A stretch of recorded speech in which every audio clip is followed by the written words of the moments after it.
Well, this is my topic, how gods are born and how they die. I'm going to focus on the birth of religions and religious rituals. Uh, I must confess that I am approaching this with a slight bit of nervousness. I have not presented this elsewhere in this format. Done a few of these ideas, checked them out.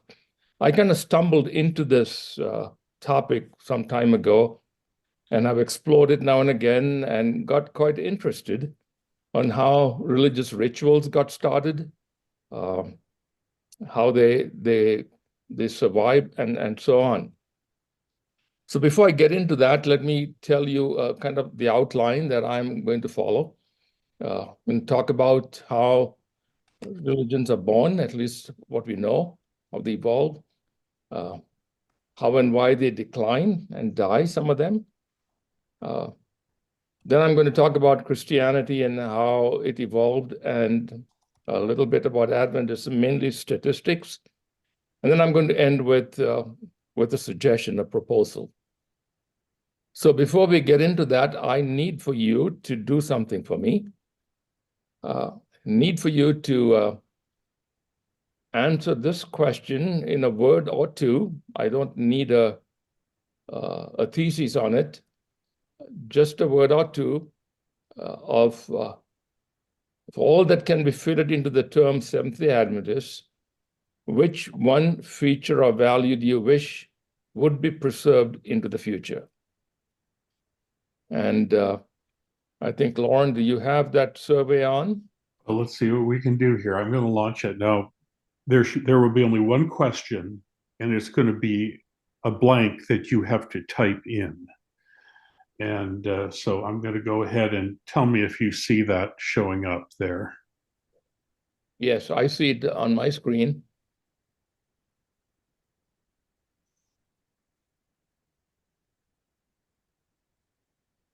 Again, we don't need a thesis, just a word or two of a feature, of one feature that. I can't seem to fill it. I don't see a place to fill in the blank. Do I have to click on something? I don't know if anybody else is having this problem. It may be because you are a co-host. Okay. It could be because other people are filling it in. I think that Raj, the way he put it to me when we were designing this, he said, if everything else was thrown out, if a lot different things disappeared from the Adventist ethos, the Adventist culture, what would you say? This one thing I want to hold on to. This one thing I would like to preserve on into the future. That are you thinking, Raj, of things that are unique to Seventh-day Adventism, or just anything? Anything that can be fitted into what people might consider to be Adventist. Okay. So we have 30 people who have answered so far. I can't answer for reasons I don't understand. Okay, so let's not keep it open too long. Let's keep it open a little longer because only 30 people have answered. I want to give everybody a chance to, if they're like me, they're still thinking about it. Yeah. Now, can you see my screen while that survey is on? Should I go on or wait a little longer? We can see it. You can see my screen. Okay. So I think I will keep going while the survey is kept open for a little while longer. Okay. It disappeared from my screen. Oh my goodness. I don't know why it does that. It only disappeared from my screen after I answered it, for what it's worth. Okay. Can the rest of you, can you still see it? Can others still see it? It kind of topped out at 30 here. It disappeared after I filled it in. Okay.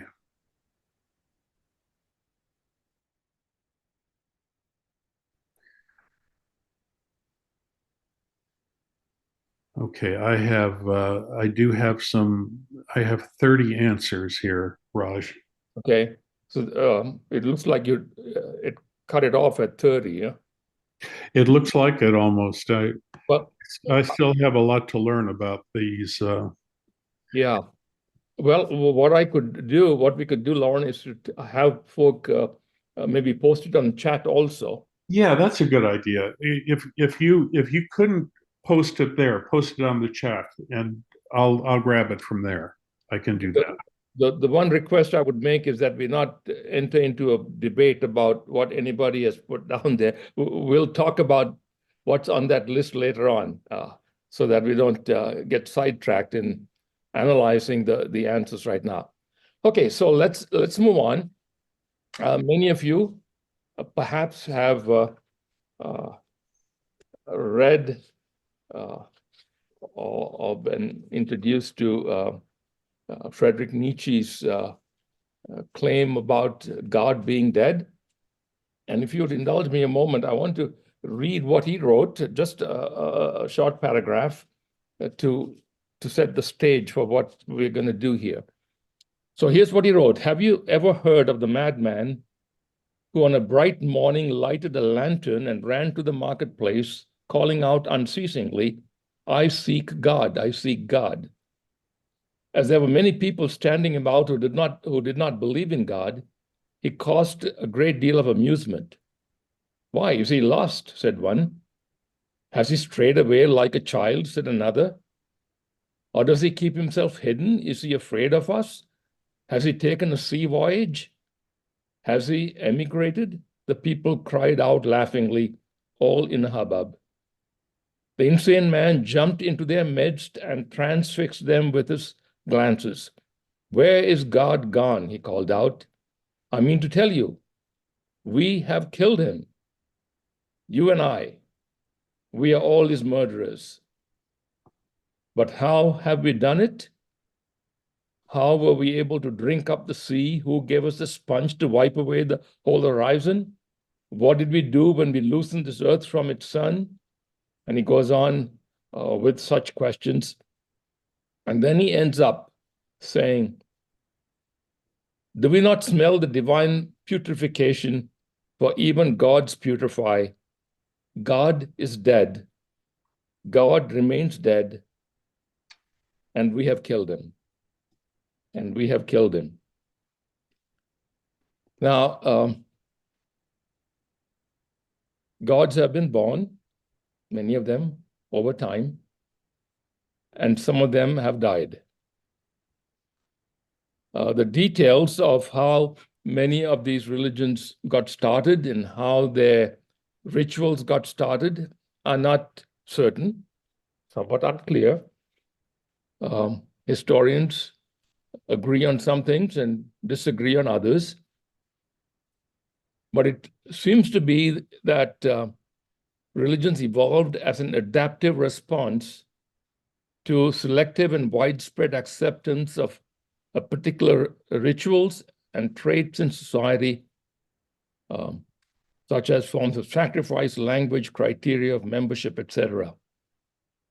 That they were an adaptive response. We took what was in society and we made those religious. And over time, it seems that people carved out some objects, some beliefs, some social practices as religious and left others out. Let me give you some examples of how this could have happened. There's nothing religious about a teddy bear, but a teddy bear left out in the rain at the site of a deadly accident can become a symbol of our horror and our grief at mortality.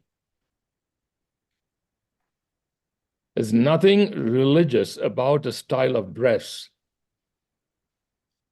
but when used as a means of social control or identity, it can reinforce a religious function. Nothing religious about a saffron-colored cloth, but when wrapped around a person, it can take on religious symbolism. There's nothing religious about a rock, but a rock takes on religious significance when designated as a memorial. You read the passages. Joshua 4:20 is one. It was there at Gilgal that Joshua piled up the 12 stones taken from the Jordan River. Then Joshua said to the Israelites, in the future, your children will ask, what do these stones mean? Then you can tell them, this is where the Israelites crossed the Jordan on dry land. Nothing religious about fire, but fire takes on religious significance when used to burn a sacrifice. Nothing religious about a tent, but a tent takes on religious significance when it is a tabernacle. And so over time, it appears that objects have taken on religious symbolism. Rocks and stones, time, light, bread, clothing, fire, space. Why would the prime minister of a democracy with 1.4 billion people be feeding a cow? And why would a cow be decorated with garlands and flowers? Ordinary things can take on religious significance when people assign religious values to those. And so you have rituals, all kinds of rituals that taken on religious symbolism as time has gone on. So what I'm suggesting here is, from what we seem to know, is that objects, beliefs, rituals, practices in society take on religious implications when people assign religious value to them. And religions and their gods are born and evolve when people assign religious value and significance to objects, beliefs, rituals, time, space, institutions, and practices. And it seems that in the ancient world, as it happens in every age, new ideas about gods and new rituals and new ways of representing the divine are constantly being generated or were generated. And it appears that ancient cities, urban environments, became the centers where this happened the most, because people there were least constrained by customs and tradition, and they offered resources for these kinds of religious syncretism. So what's the point of this? To me, the point of this is that religious doctrines, rituals, and practices were not immaculately conceived. They did not fall from the sky as gifts from God necessarily.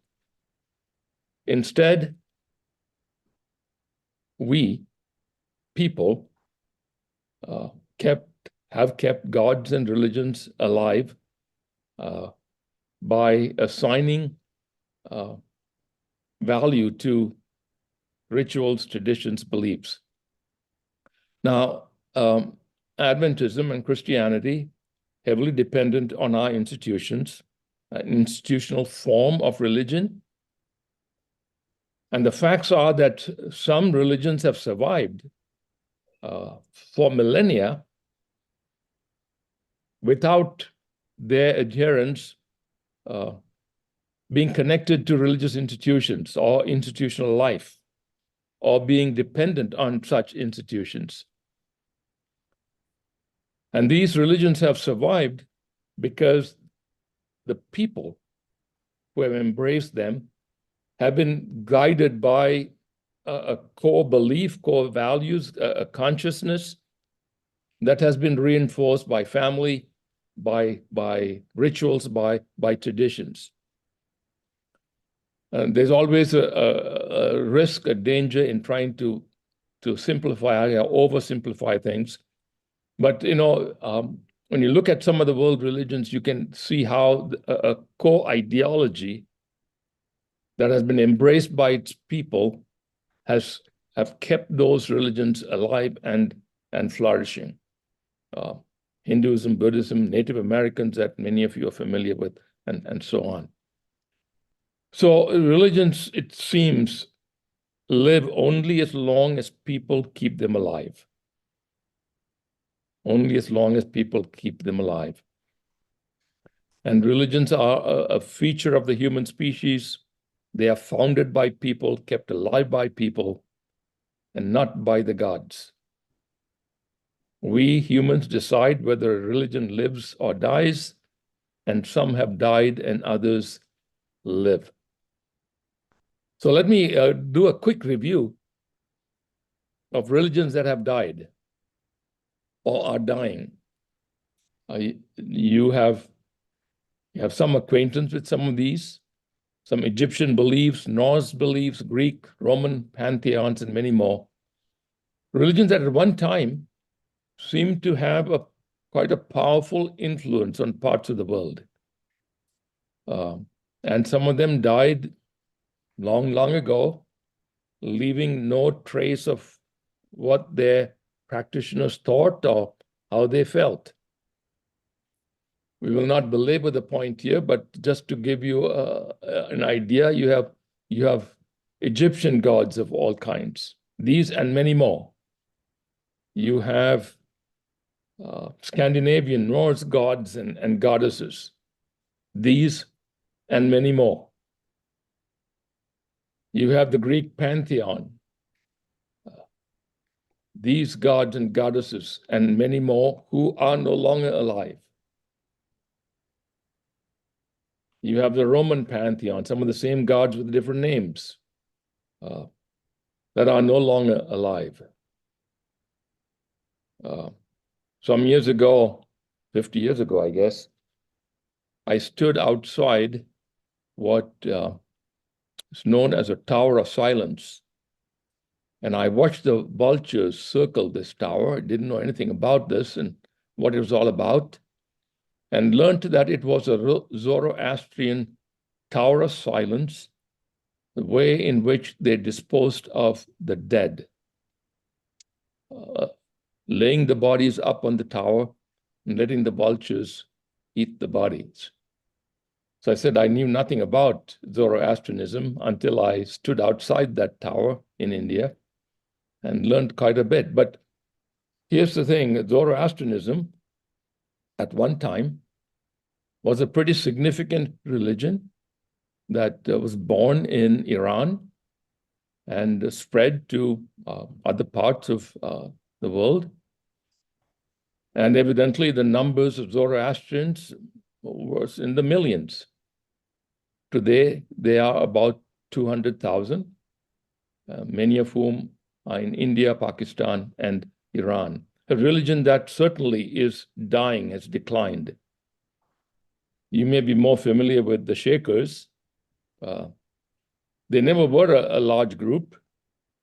They were born in England in the 1700s, lived in communities, and right now, Sabbath Day Lake Shaker Village in Maine is the last community with 3 members. Religion that is declining. So how does this happen? As best I could figure out, gods and religions die when we feel that they no longer do for us what we believe they once did. Ensure our crops and harvests, heal our illnesses, provide for our family, protect us from nature's ravages. Gods and religions die when we no longer need them to explain life's realities. Gods and religions die when transcendence has no appeal to us anymore, either because of scientific progress or other reasons. Transcendence doesn't mean anything anymore. That's when gods die. Gods and religions die when awe and wonder are replaced with reason and logic. Gods and religions die when we no longer find religious significance in beliefs and practices and rituals, when symbols lose their symbolism, when religious symbols lose their symbolism. So gods have died, we have killed them. but there are gods still left aplenty. So that's just a general quick overview of how religions come to be, how rituals come to be. And it might be a little unsettling to acknowledge that not everything we consider to be a religious significance somehow originated from a religious background, that many of these actually came from society. What about the Christian story? Christianity should be viewed as a movement emerging from a particular context and explicable in relation to that context. Context is almost everything in this case. We cannot think of Christian developments in the early centuries apart from the context, the wider cultural, religious world out of which they emerged. And it appears that Christianity absorbed many shared elements from Greco-Roman culture, which of course could have helped people transform individuals from one worldview to another. So Christianity does not come into being in isolation of the political, social context of the time in which it arose. Let me give you some examples that scholars seem to point to in the origin of some Christian practices. The Greek system of political assemblies may have shaped, to some degree, Christian assemblies. Is it too early to have some juice with it? Lauren, you're unmuted. The hierarchical organization of the early Christian church with bishops, priests, and deacons seems to have some similarity with the administrative structures of Greco-Roman institutions. Christian art and symbolism may have been influenced by Greco-Roman artistic traditions.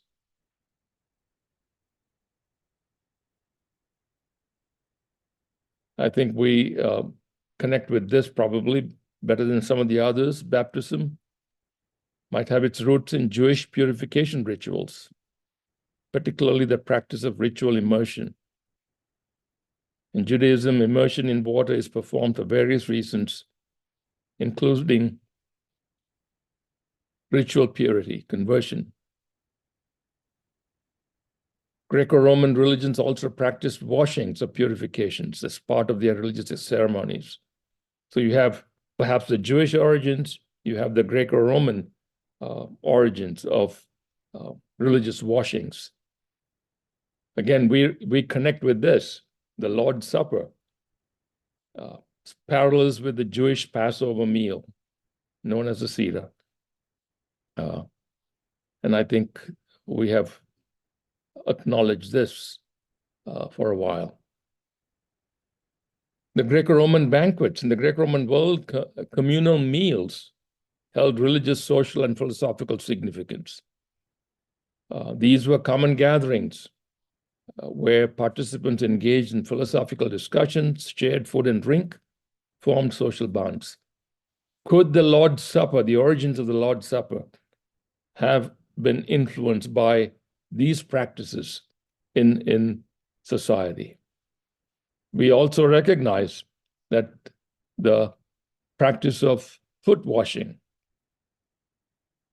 also came as a carryover from culture, a common practice to wash guests' feet as they travel dusty roads, wearing sandals or barefooted.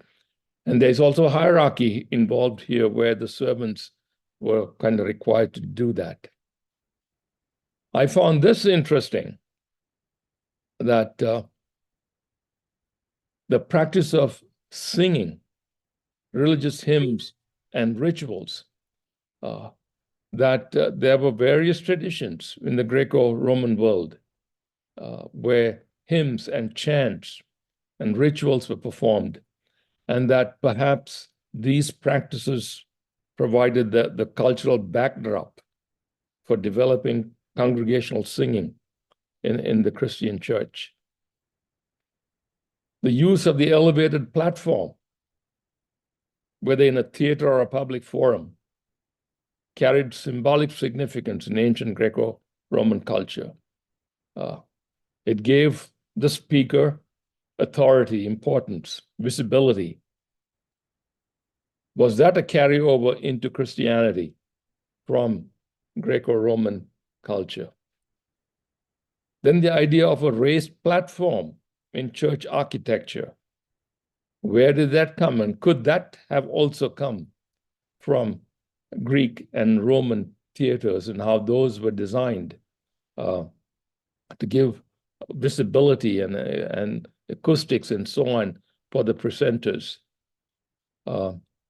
Public speaking, oratory were highly esteemed skills, often delivered from raised platforms or stages.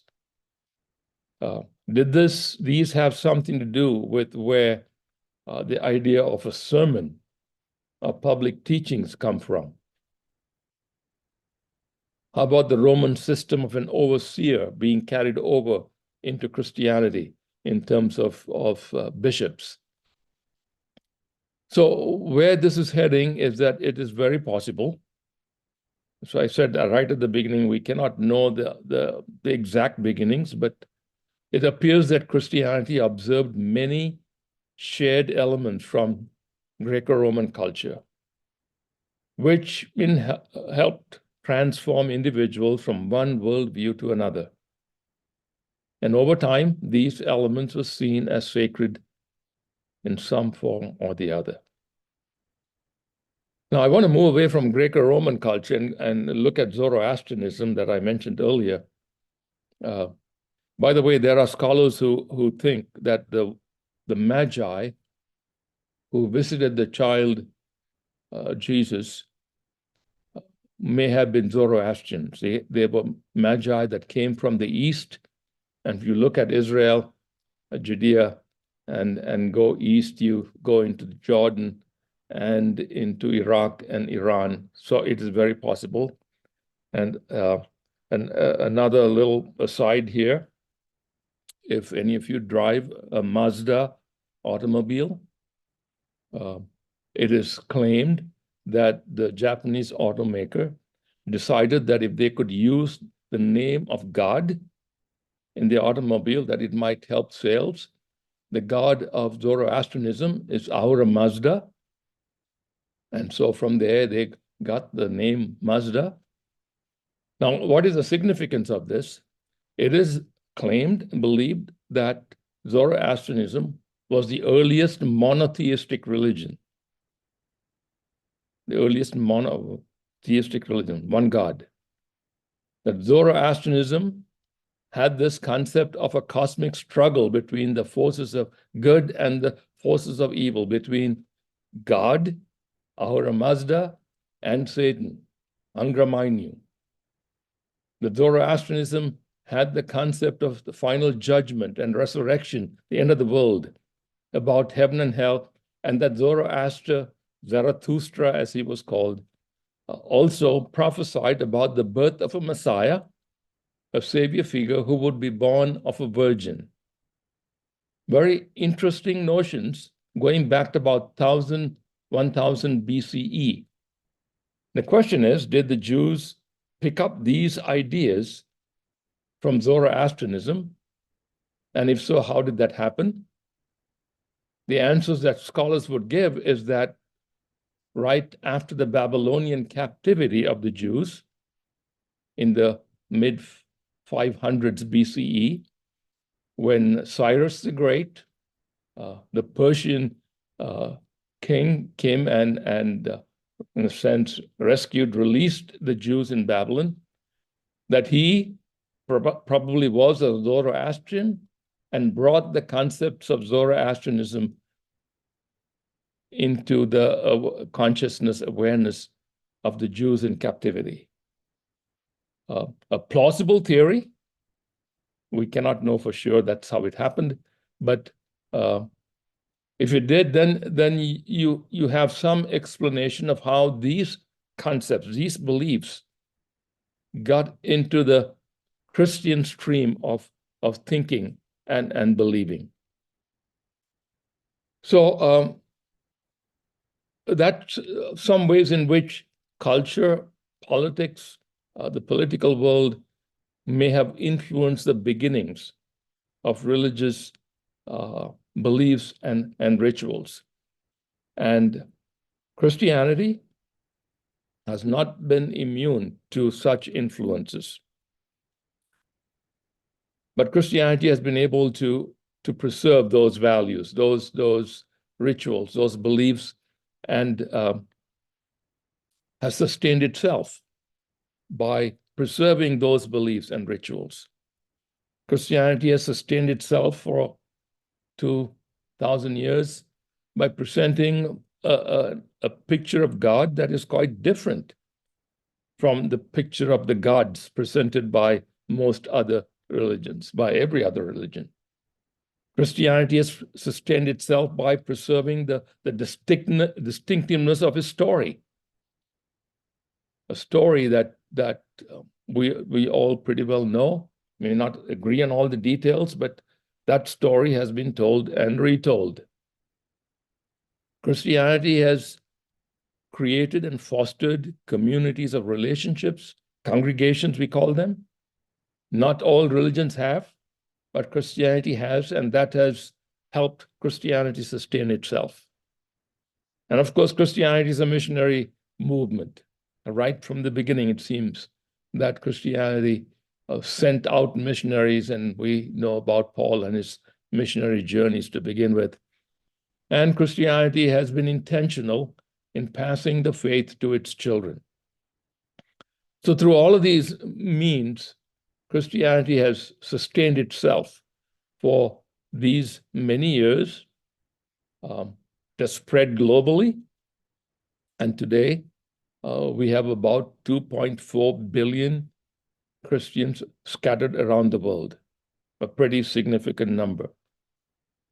So there is success in Christianity's attempt to sustain itself and grow.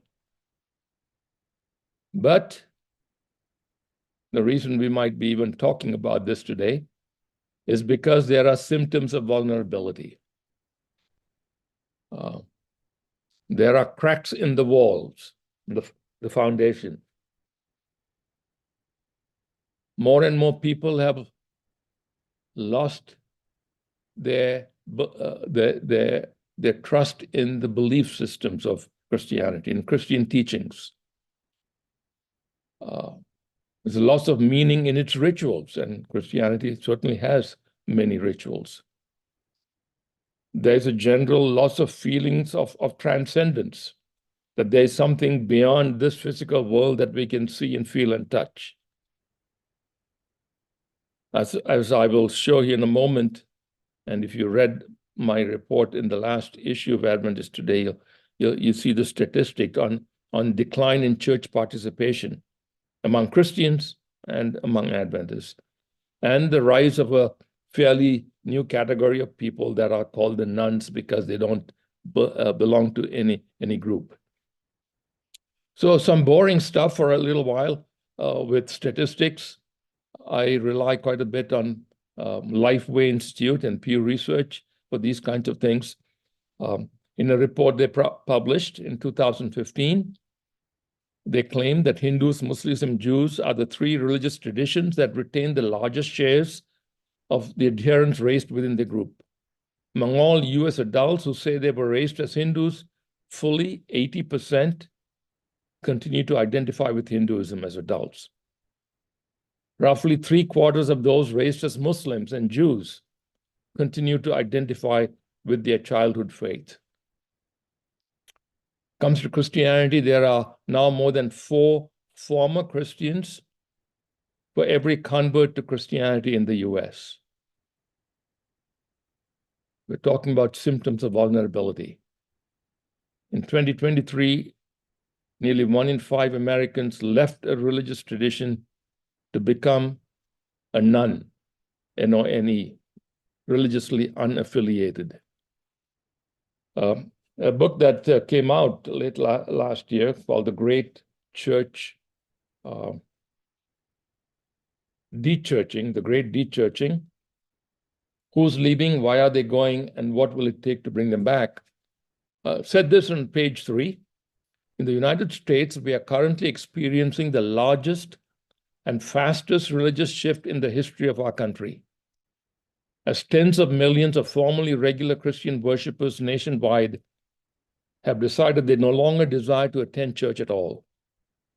About 40 million adults in America today used to go to church, but no longer do. For the first time in the 8 decades that Gallup has tracked American religious membership, more adults in the US do not attend church than attend church. And the authors list what is at stake religiously given this trend. Religiously, churches and denominations and networks are in trouble, they claim.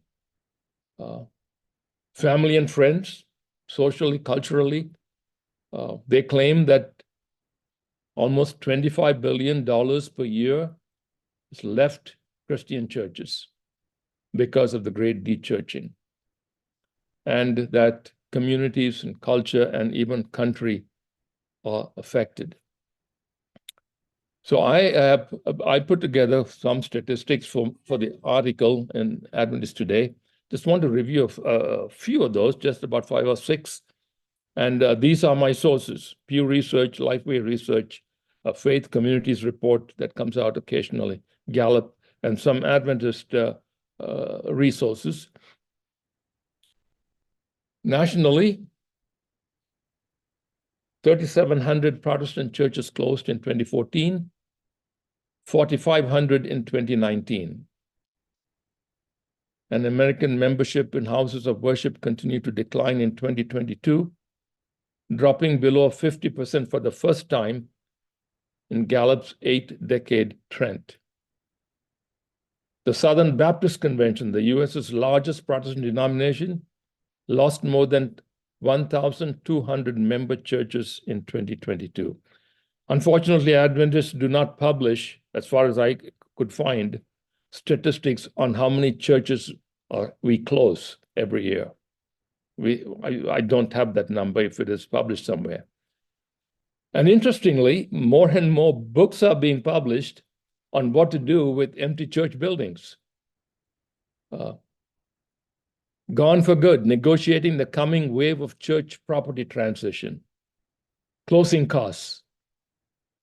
Another book, Empty Houses, A Pastoral Approach to Congregational Closures. Finishing with Grace, a guide to selling, merging, or closing your churches. Why are people producing these books? Because this phenomenon of church closings and empty buildings is a growing phenomenon. There are cracks in the wall.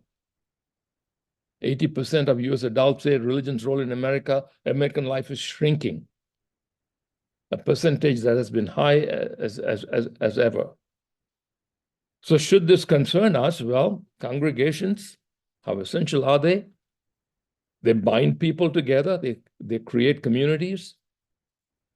They help promote belief and behavior consistency.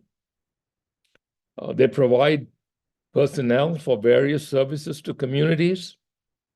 In Adventism, we can see how congregations provide the resources for denominations to sustain themselves, for the Adventist denomination to sustain itself. And Adventist congregations provide consumers to our educational system. And there may be other ways in which congregations are essential. Having said that, I want to note that religions that do not have congregations have existed for millennia. As important as congregations are, as much value as they seem to add to our lives, religions have existed without congregations.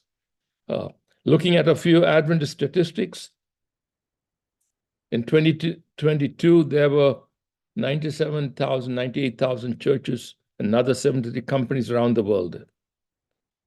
And Adventism has seen a steady increase in the number of congregations since 1900s. Looking at our own division in North America, from 5,254 congregations, we have grown in 22 years to 6,600. A growth, nevertheless. About a third of these churches are in rural communities, and they reported an attendance of 25 to 50, a weekly attendance. Another third report a weekly attendance of 51 to 100. Here's a troubling statistics about North American division. The end of the year in 2022, we had 1,234,000 members. Attendance for that year was about 11%, 140,995. Now, the widespread thinking was that typically about 40 to 50% of members in a particular church attend on Sabbath.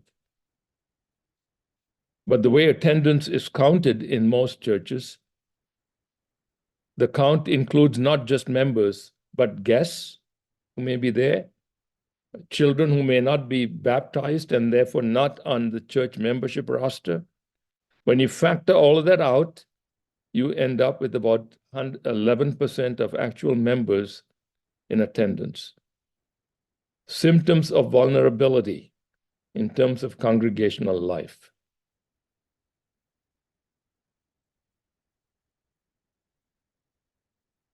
So in 2022, there was a division-wide conference called the Called Conference, and several reports were presented there. One of those claimed that in 2017, 50% of the churches in the NAD were in decline, but in the North American division.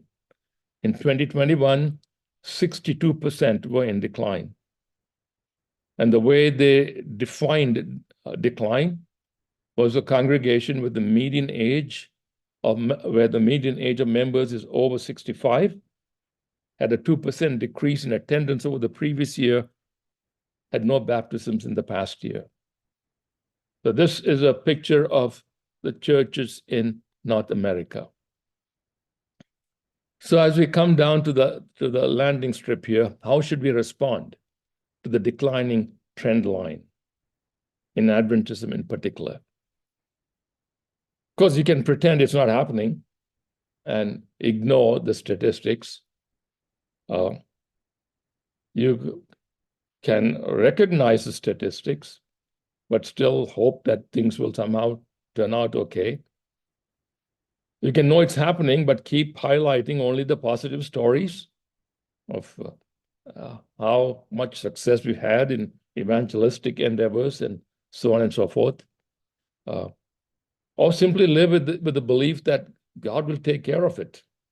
It's God's church, he'll take care of it. Or you could acknowledge the challenge and take steps to reverse them. So how do we do that? Where should we invest our efforts? I don't know whether there's anybody in this group, in this forum, who would say that the way to turn things around is to invest more of our interest, attention on our administrative structures, on conferences, unions, divisions, create more of them, ramp up the number of meetings, send out more policies, and take more actions. But I guess that's one possible response. Another is to say, now we need to invest in our institutions, educational institutions, and we've seen how that has played out, where some, have really struggled, others have somehow been able to do well. Invest in healthcare institutions, invest in community development efforts, ADRA, so on. That's another approach to turning things around. And probably many would say, we ought to invest in our congregations.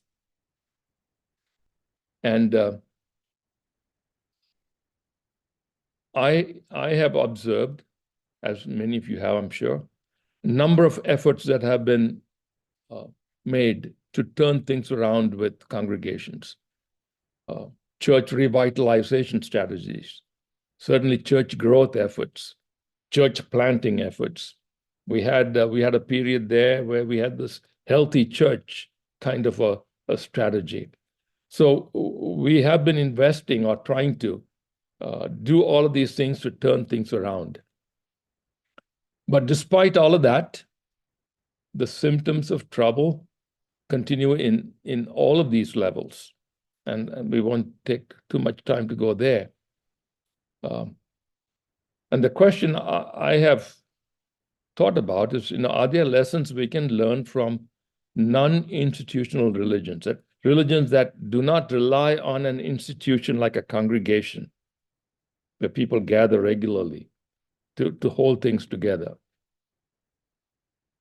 And I want to propose that perhaps one area we ought to pay more attention to and focus more on is individual faith development or individual spiritual formation. And I'm implying and suggesting that this is what will carry us forward. Not the institutions, not the administrative structures, may not even be our congregations unless they play a meaningful role in faith development. You probably are familiar with James Fowler's 6 stages of faith development. I will not go into that. Or Scott Peck, the guy who wrote The Road Less Traveled, who came up with 4 stages. I just want to highlight one piece of both of these models of faith development. James Fowler's model had 6 stages. I want to focus on this 3rd stage, where faith development or the expression of faith is centered largely on church and church leaders. And in this stage, stage 3, religious authority and meaning reside mostly outside of the individual personally and resides with the religious community. And you think of that. In this stage, religious authority and meaning resides outside of the person and with the religious community. Scott Peck came up with 4 stages, and I want to have us think about stage 2. People in this stage believe in following rules belonging to a group, like a strong church. They believe in rules, and if they are Christians, they may have a literal understanding of the Bible. They want certainty and dislike mystery. If they believe in God, he is like a giant parental figure in the sky, a distant, powerful being who judges our lives. He is a rule giver. The reason I'm highlighting these stages, stage 3 in Fowler and stage 2 in Scott Peck, it seems to me that this is the faith development stage that the church seems to be stuck in. Stage 2, the hallmarks of this stage are faith in authority figures and institutions, an understanding of the complexities of the world as very simple binary choices of either good or evil, right or wrong, us versus them. Stage 2, people often rely upon an institutional structure, church or religious observance, for a sense of stability. Stage 2 severely limits one's ability to think for oneself and to be flexible enough to live comfortably with those different than oneself. And I throw these 2 stages up to imply that this is a stage of faith development that the church seems to be focused on and stuck in. And perhaps there's value in thinking about how faith development can move beyond those stages. Spiritual formation, faith development, personal piety, things that can be summarized by Couple of lines in scripture. Do what is right, love mercy, walk humbly with your God. Love your heart, your God with all your heart, all your soul, etc. It seems to me that it's easier to produce institutional religious responses than to inspire personal piety.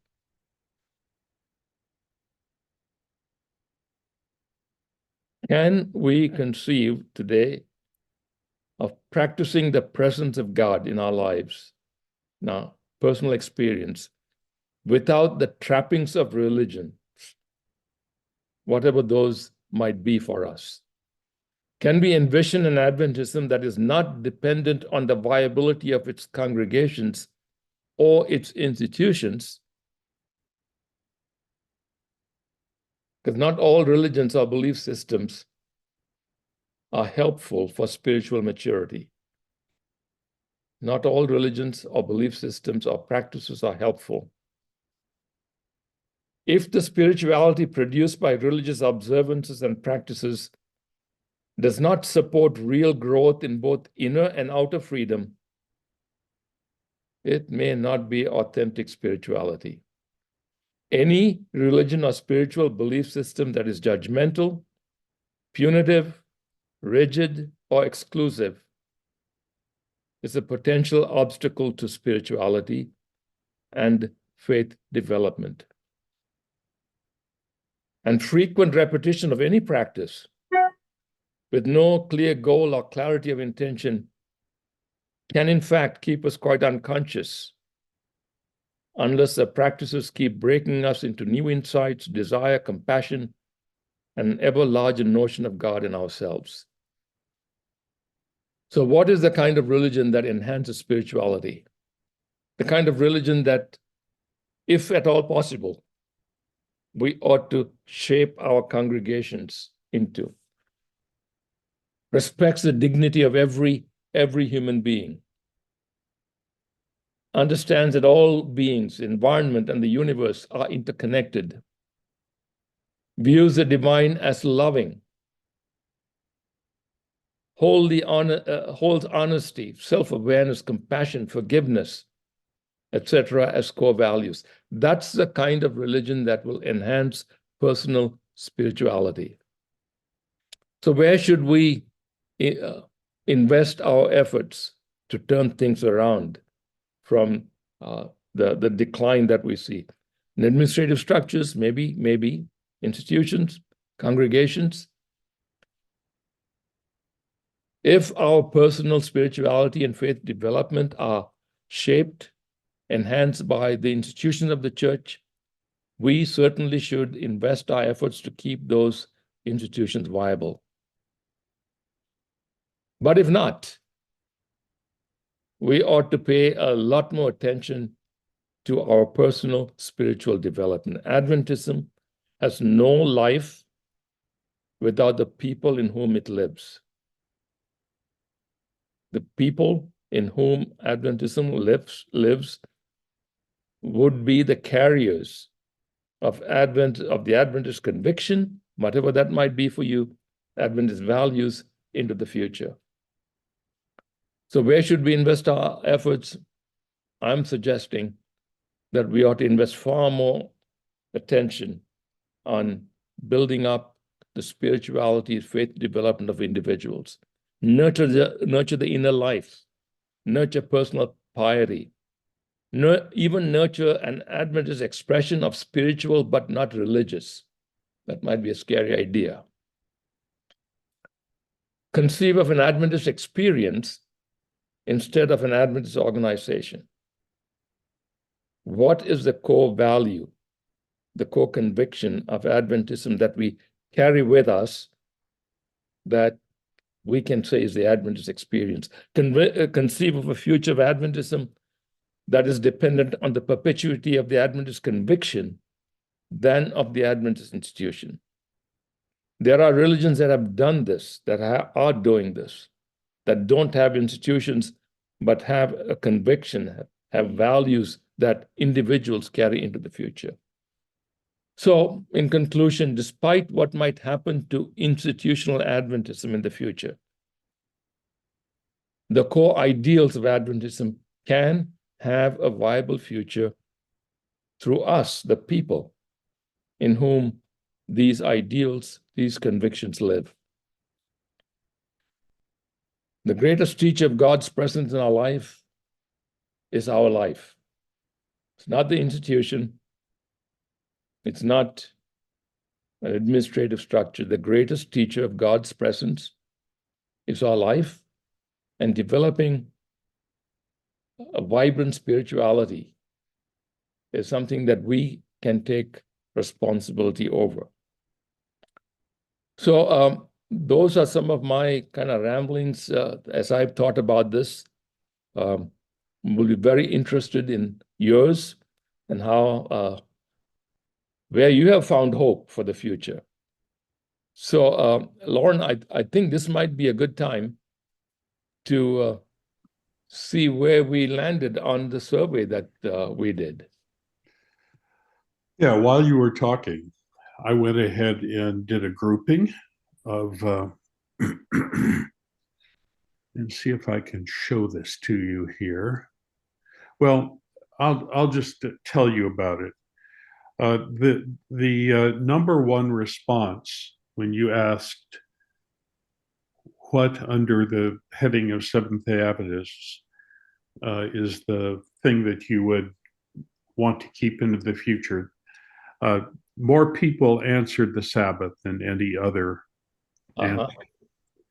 Very close to it, and probably just a little less, but almost the same, were people who talked about God's love, believing in God, trusting in Jesus, trusting that salvation by faith, very much a sort of spiritual evangelical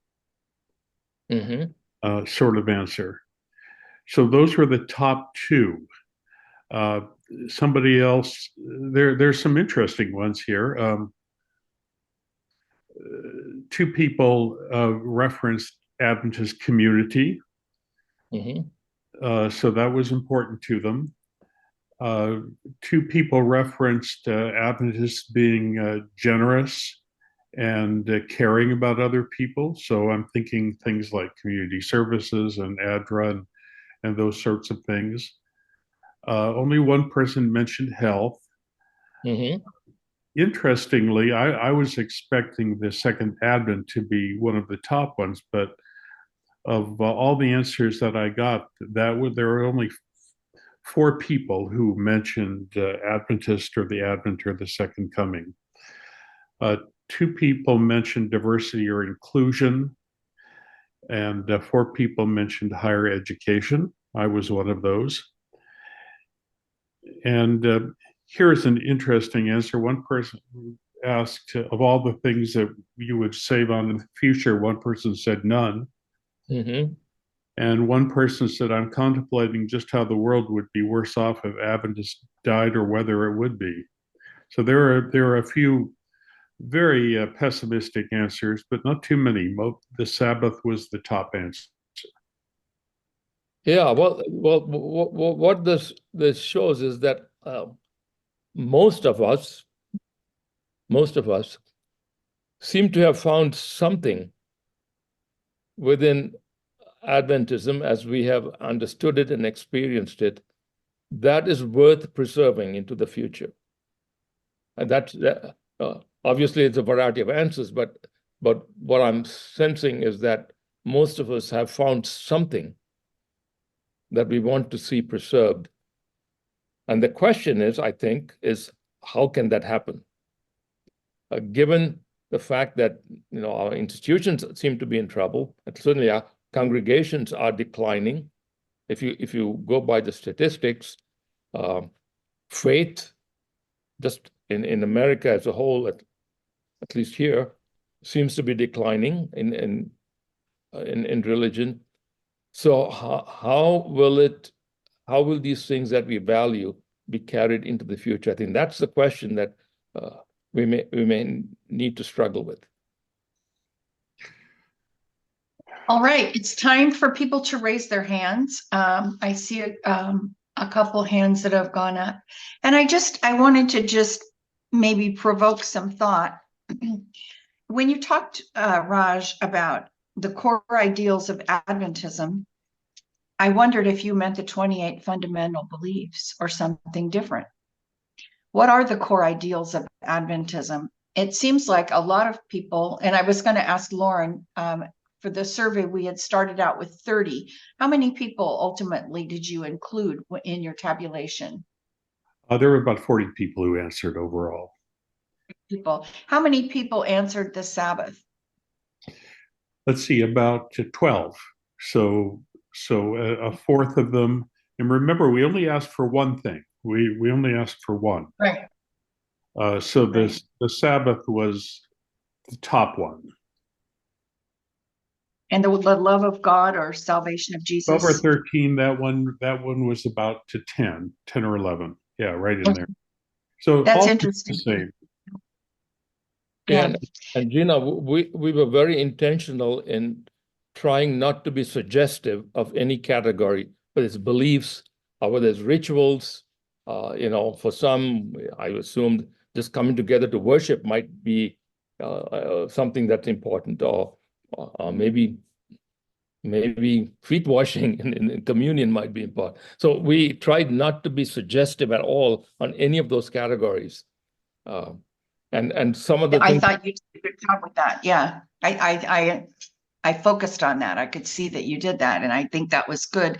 I just an observation that I wanted to make, and then I'm going to go ahead and start asking people to weigh in. Is, you talked about Hinduism and Judaism as 80% of the people still identify as Hindu or Jewish, and Christians seem to be dropping off. And Adventism, I believe, at least in the North American division, seemed to be growing or maintaining itself. But I would say a high percentage of Adventists are no longer Adventist faithful, even though our churches may be growing. So what is it that keeps Hindus and Jews in their communities, or what is it isolating yourself from other people, or being very much a part of that community socially? What is it that keeps that going? And do we want to replicate that in Adventism, or is it something else? I know that when people first came to the United States, before it was the United States, it was many of them came to get away from religious persecution. And you have to wonder, is there religious persecution going on now in our country? And is there a reaction to that? And I think that some people are disenchanted with religion for a variety of reasons, but one of them is abuses that have been done in the name of the church, not just the Adventist church, but I'm thinking of Catholic priests, and instead of the church ferreting that out, doubling down. And I think people are disgusted with that. And another thing is, I have to confess, while you were speaking, I was looking for a Facebook meme that I had seen that talked about the progression of religion. And I remember, like, when it was in the Middle East, when it first started, it was a group of people. And then when it became European, it became about power. And then finally, there were others. But when it came to the United States, religion became a business. Yeah. And I think there are a lot of people who are disenchanted by both the business and the power. And I'd just be interested to hear what people think about that. I'm going to go ahead and start with Debonair and ask her to go ahead and unmute.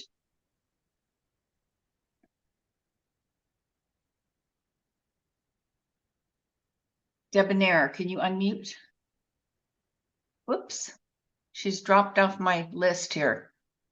Well, hopefully if she comes back on, I'll bring her back on. Jerry C., go ahead and unmute. Raj, thank you so much for the presentation.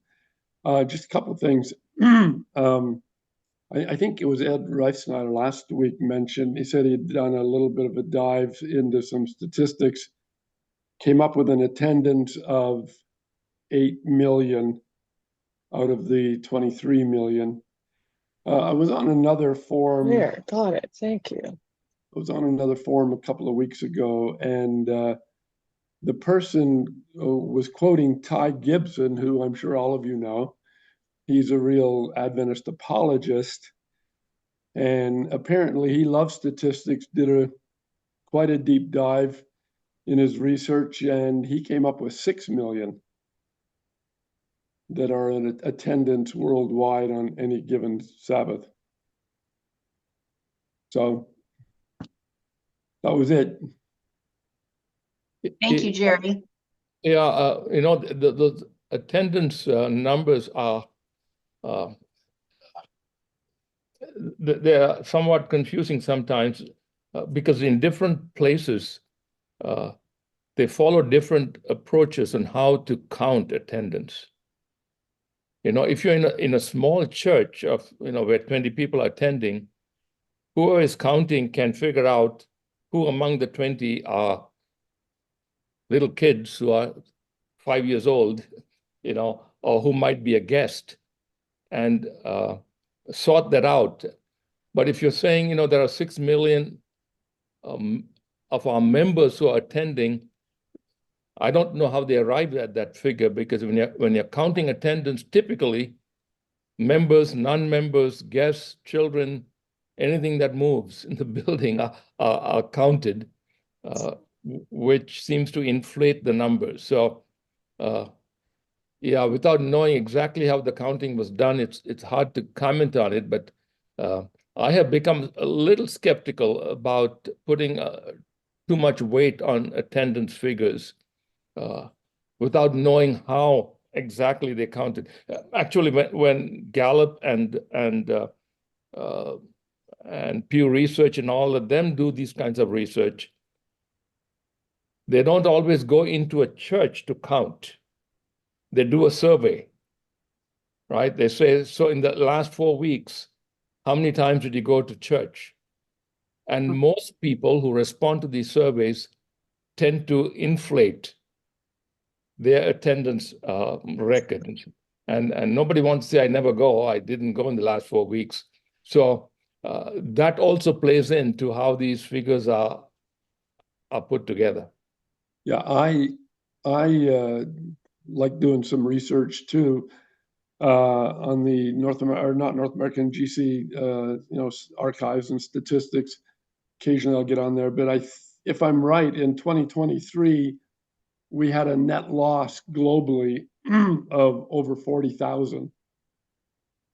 Oh, okay. All right, I'm going to go to Emmanuel. Emmanuel, go ahead. Debonair, I see you're back up, and I'm going to jump and have you after Emmanuel. So thank you. Just hang in there. Go ahead, Emmanuel. I enjoy your presentation, and let me tell you why. As a Seventh-day Adventist church, we have a big, huge, humongous competitor, the internet. I don't like what you say. I have a variety of stuff I can go to. So I have on my screen the April 2019 of the Ministry magazine. Is very sad. Let me give you 2 titles.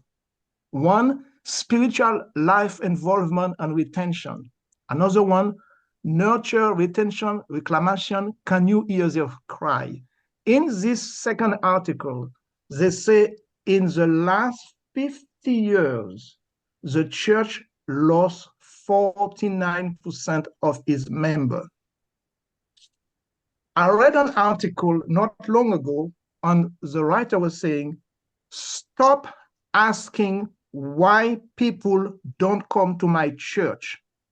Ask why people should come to my church.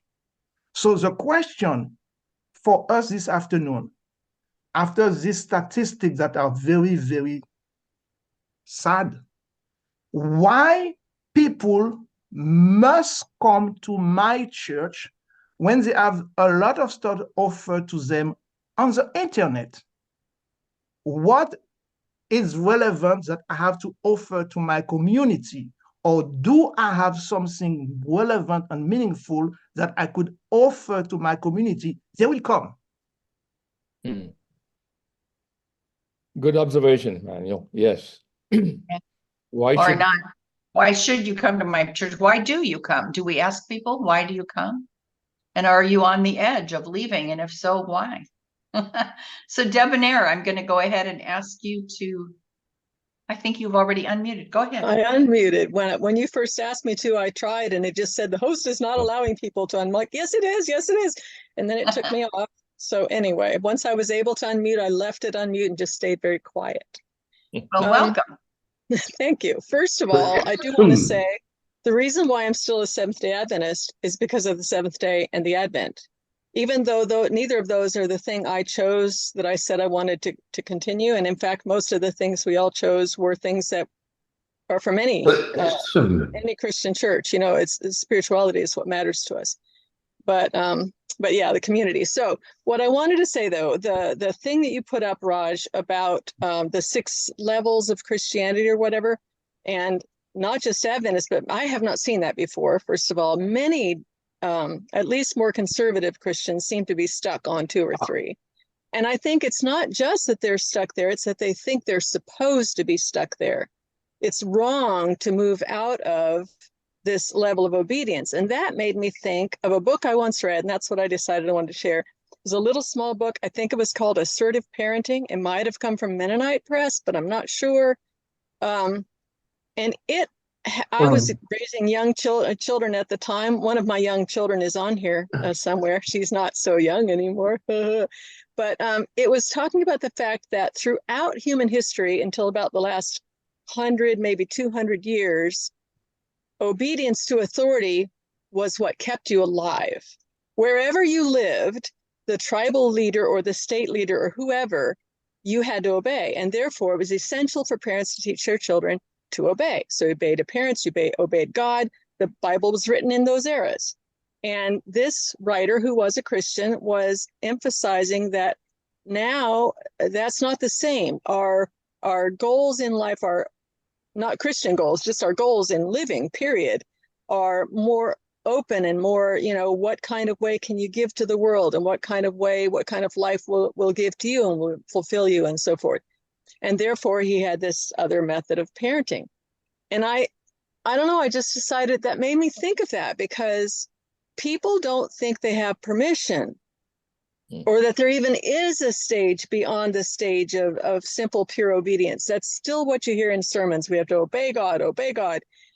When what God wants is for you to be the you that he meant for you to be. We have, I think, confused what self-denial means, meaning that it denies being myself.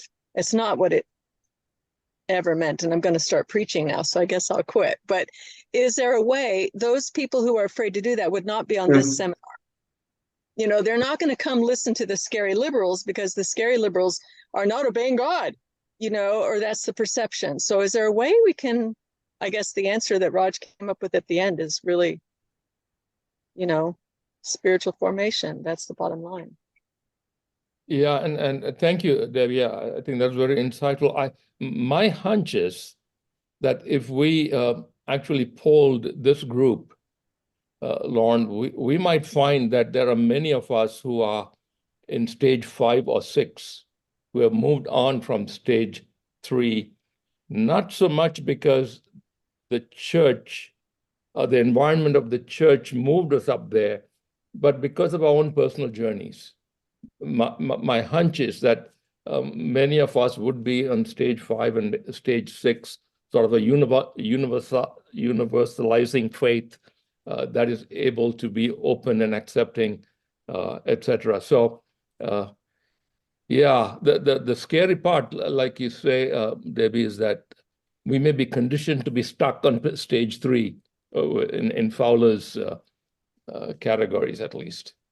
Yeah, thank you. That's interesting.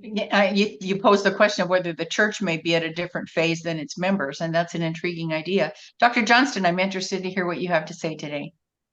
Well, first I have a question and then a little observation. I wonder if, in respect to some of the statistics, we're comparing apples and oranges. I think Raj mentioned that Hindus, Muslims, and Jews are fairly successful in retention. I think there was an 80% number there. Is that correct, Raj? Yeah. That was a Pew Research report that they published in 2015, I think. Yeah. And in contrast, Christianity, or at least evangelical Christianity, maybe Christianity in general, is in decline. But at least in the case of of Hinduism, you don't have weekly attendance. Right. And are we counting people who self-identify as believers, or are we counting people who attend regular meetings? It seems to me when it comes to Christianity, we're counting people who attend church. And if they don't attend church, we regard them as having dropped out. But in the case of Hindus and perhaps Muslims and Jews, it is sufficient if they self-identify as such. So wouldn't that account for a pretty big difference in our statistics? That's my question. And then I have an observation after that. Yeah, you are probably right on that, Dr. Johnson. There are no membership records or registers in Buddhism and Hinduism where you can go and track how many are there and how many have left. So it has to be self-identified. I cannot think of any other way you could identify how many Hindus there might be in a community. With Christians, like you say, our Christian identity is tied so closely to the institution and membership that's a different way of figuring it out. But I think aside from those two comparisons or contrasts, you also have the issue of people just giving up on faith, period. You know, the loss of belief in a God. I think that there are some trends that are showing that the whole idea of transcendence, the people are losing themselves. Well, that would affect Hindus also, wouldn't it? It would. Yeah. Well, that leads me to my second observation.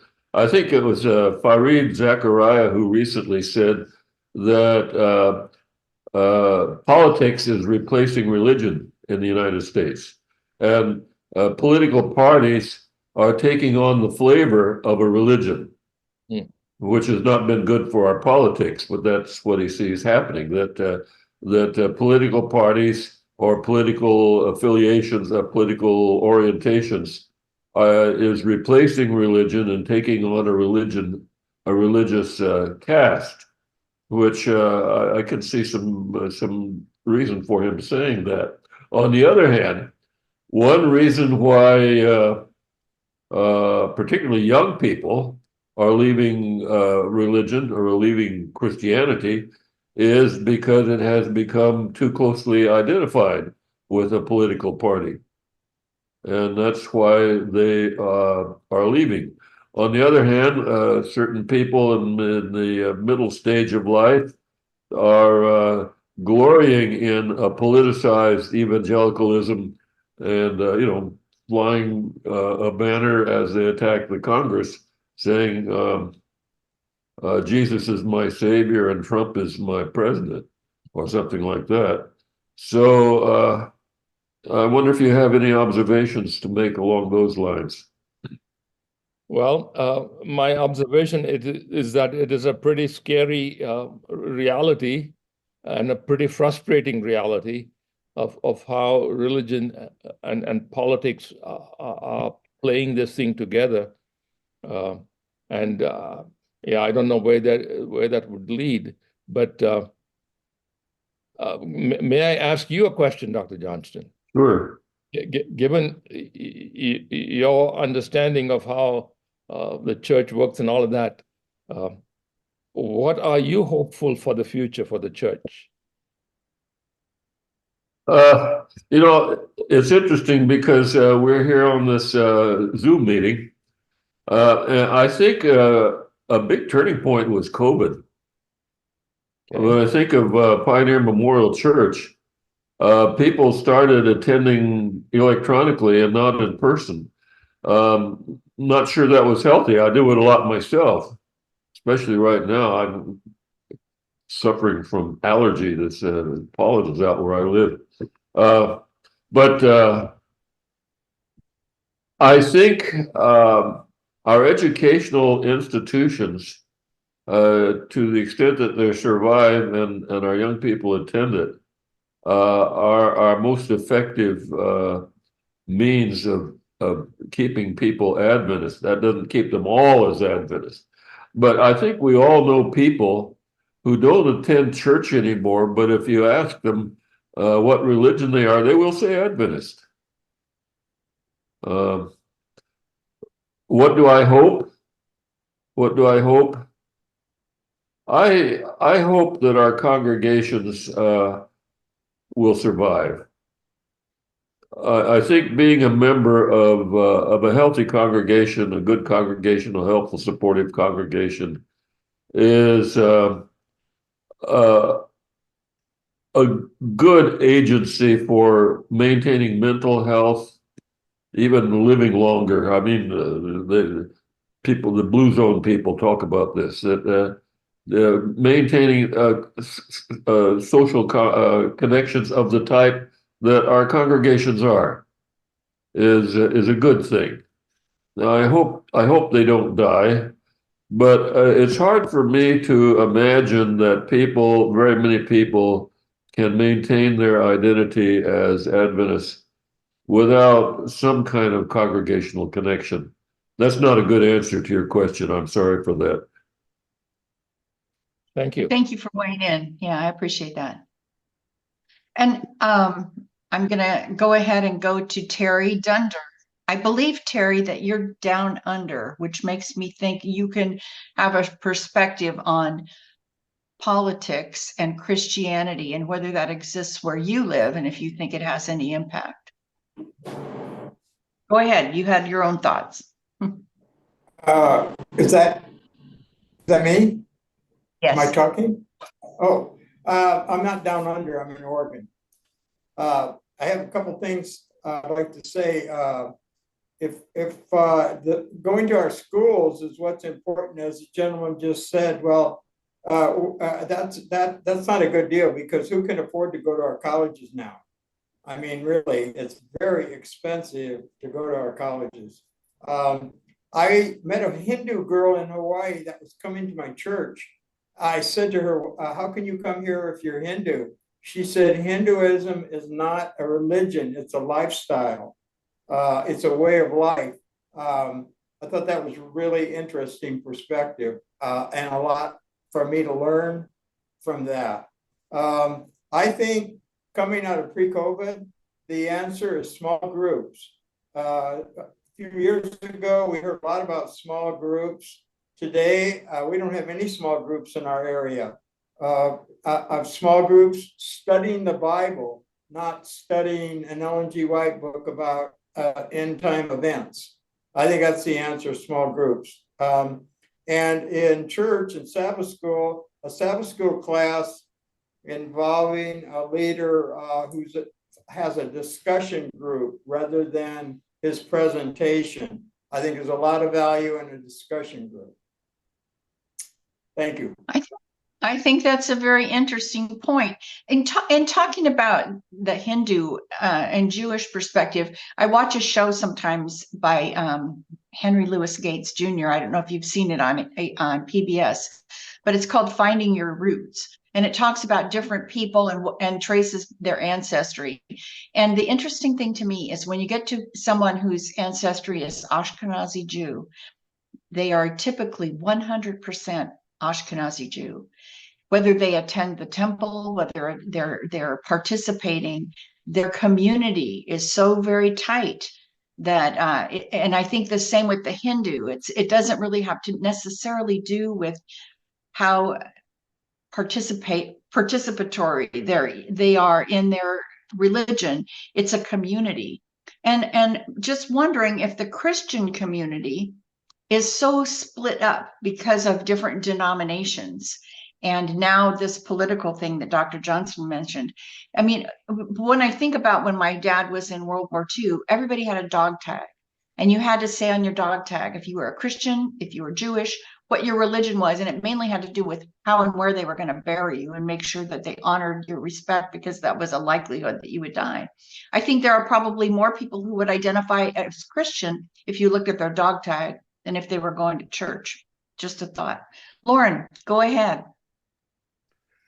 This is one of the more important discussions we've ever had in ATSS, Raj. And I probably think that because I spent my life as a pastor. I never made it into the rarefied atmosphere of the union office or the conference office. I just always spent my time as a pastor, and the different things that I did for Ohio Conference. Even while I was building up a big church and building a new church building, a new school building, and all those other things, I always felt that we were very fragile, Raj. Yeah. Even the big Worthington Church, it was fragile. People didn't attend. Most people, except the older people, didn't attend regularly. And then I moved out into a rural area, which I really quite enjoyed. It was actually a pretty good time for me. I pastored 6 different churches out there during that time. But every single one of them were 2 or 3 deaths from locking up the church. Every one of them. That's shocking. And I felt that keenly. I realized as I was doing that they would talk to me about, oh, Pastor, can't we grow and save our church?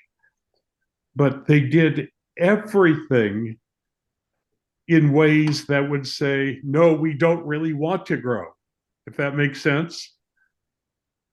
All the decisions they made were decisions against growth, the way they treated people, the way they judged people.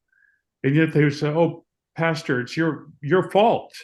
Well, why don't you do something to make our churches grow? And I kind of sensed that I was probably more of a chaplain than I wasn't a sale. Well, I didn't have that much to sell to people.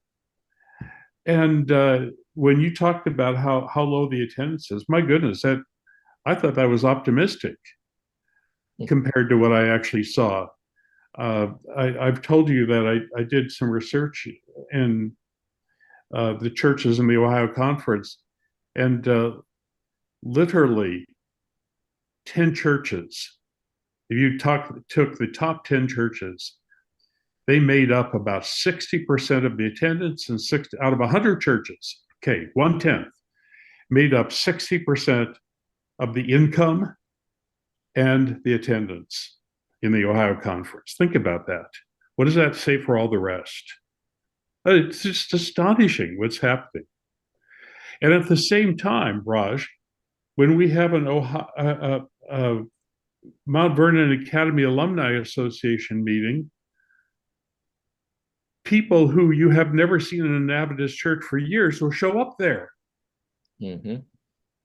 So we got to think about that. What is it that makes people not want to come to the church, but this connection that they have to now defunct Mount Vernon Academy will bring them out and make them all excited and worship with everybody else? I mean, that's an astonishing thing that we have to think about. This is parachurch, not church. Okay, I've talked enough, but let me just make one more little advertisement that I find interesting.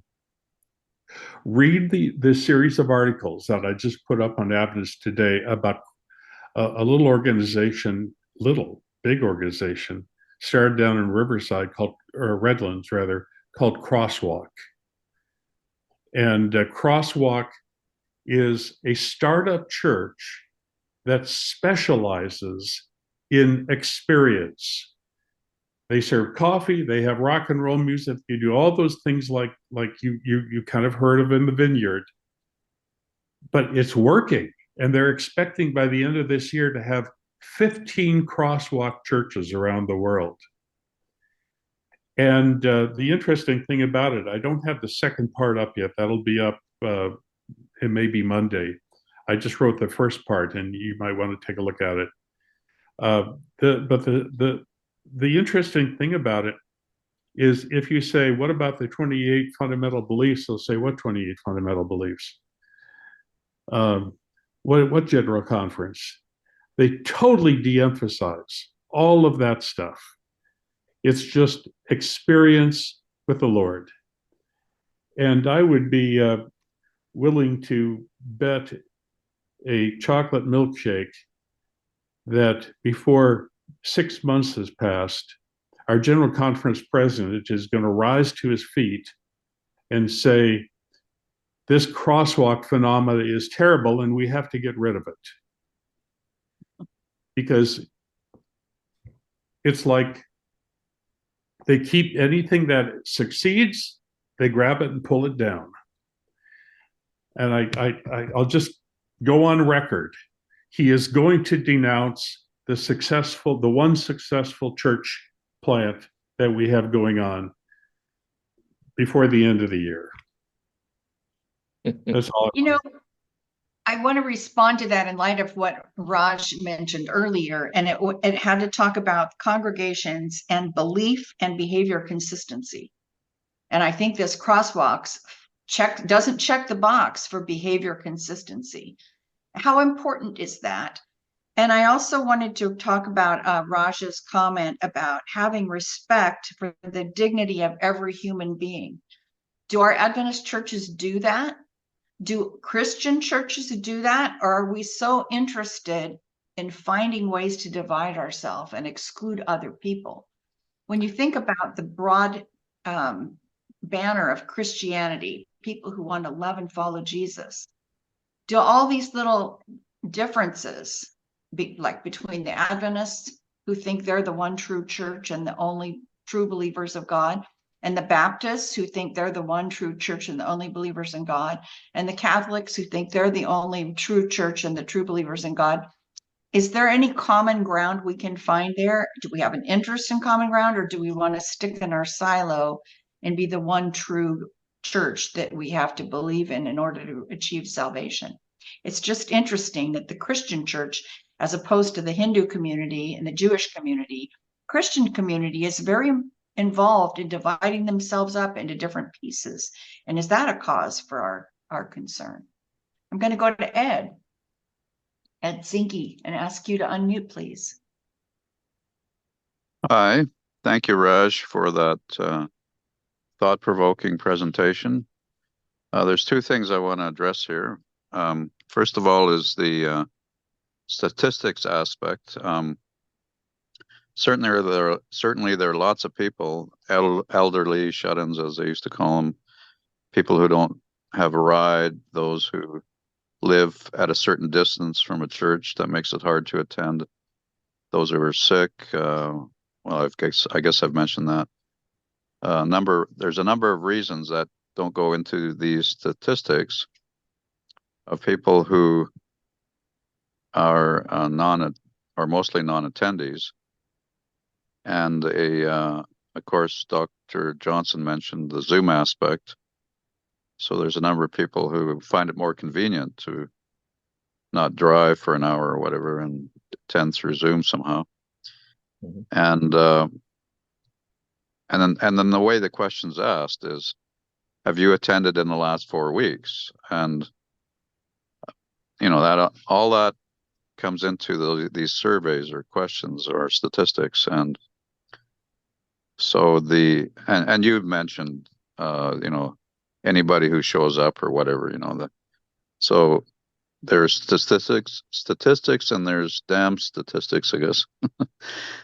But so the other thing I want to address is, and this was brought up by someone else, Emmanuel, as an intro, why do people want to attend?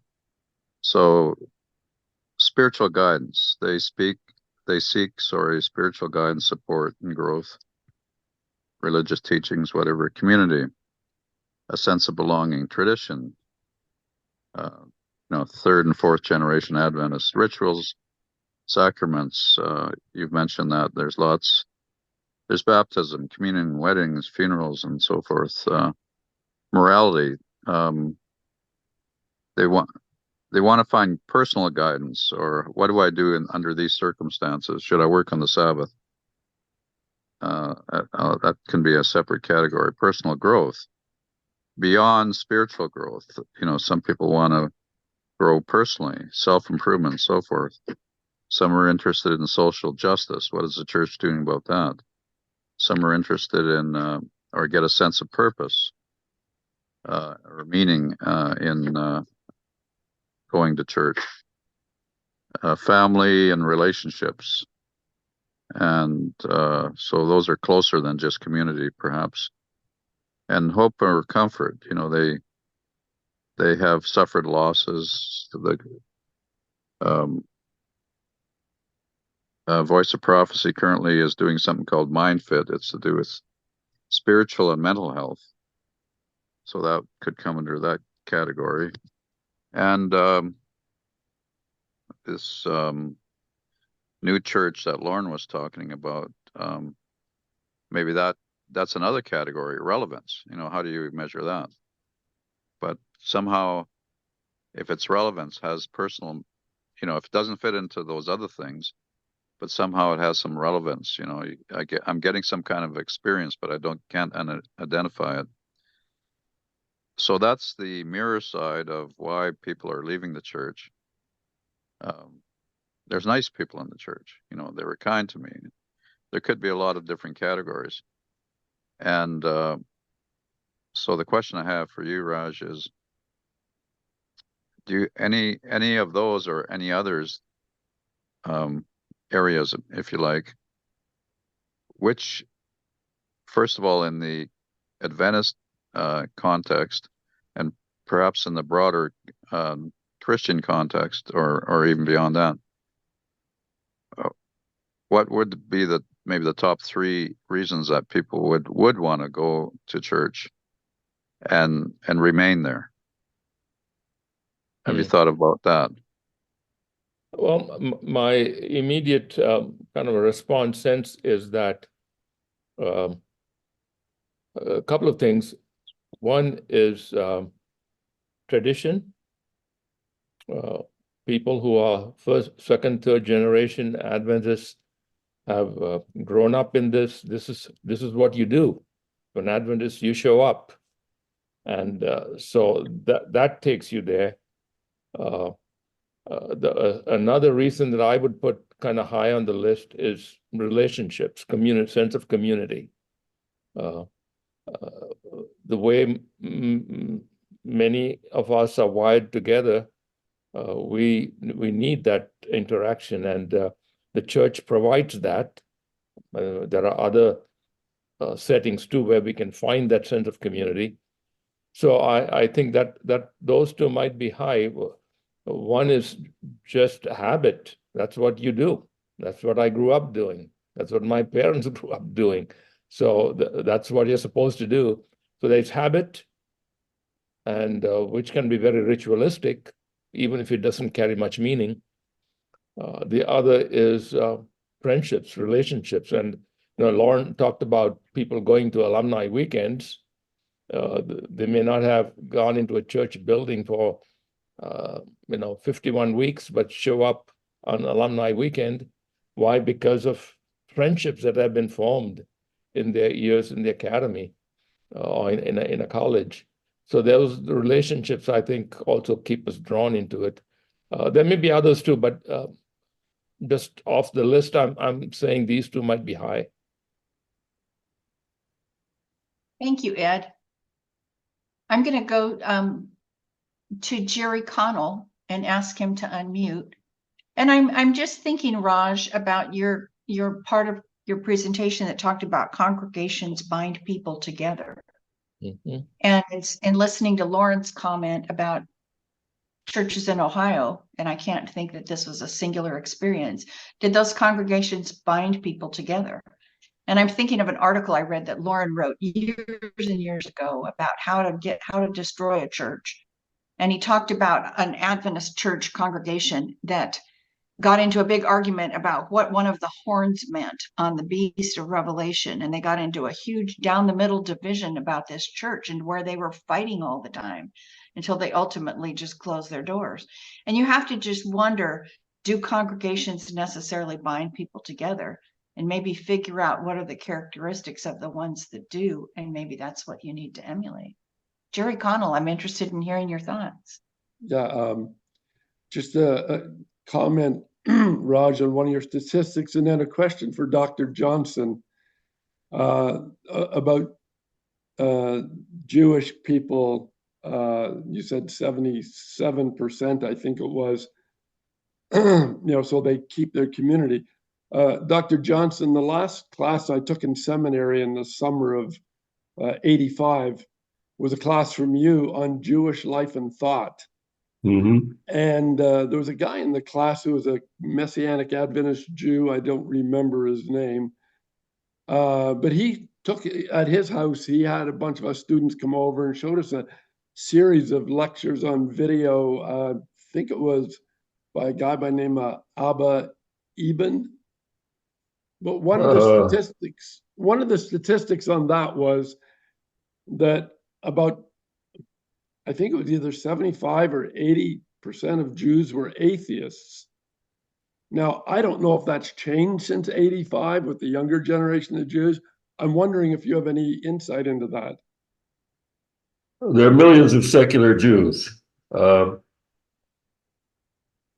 that aren't particularly religious, but they identify as Jews. One of the favorite indoor sports of Jews is arguing about who is a Jew. Basically, if you're a male and you're circumcised and you say you're a Jew, that's enough to be a Jew.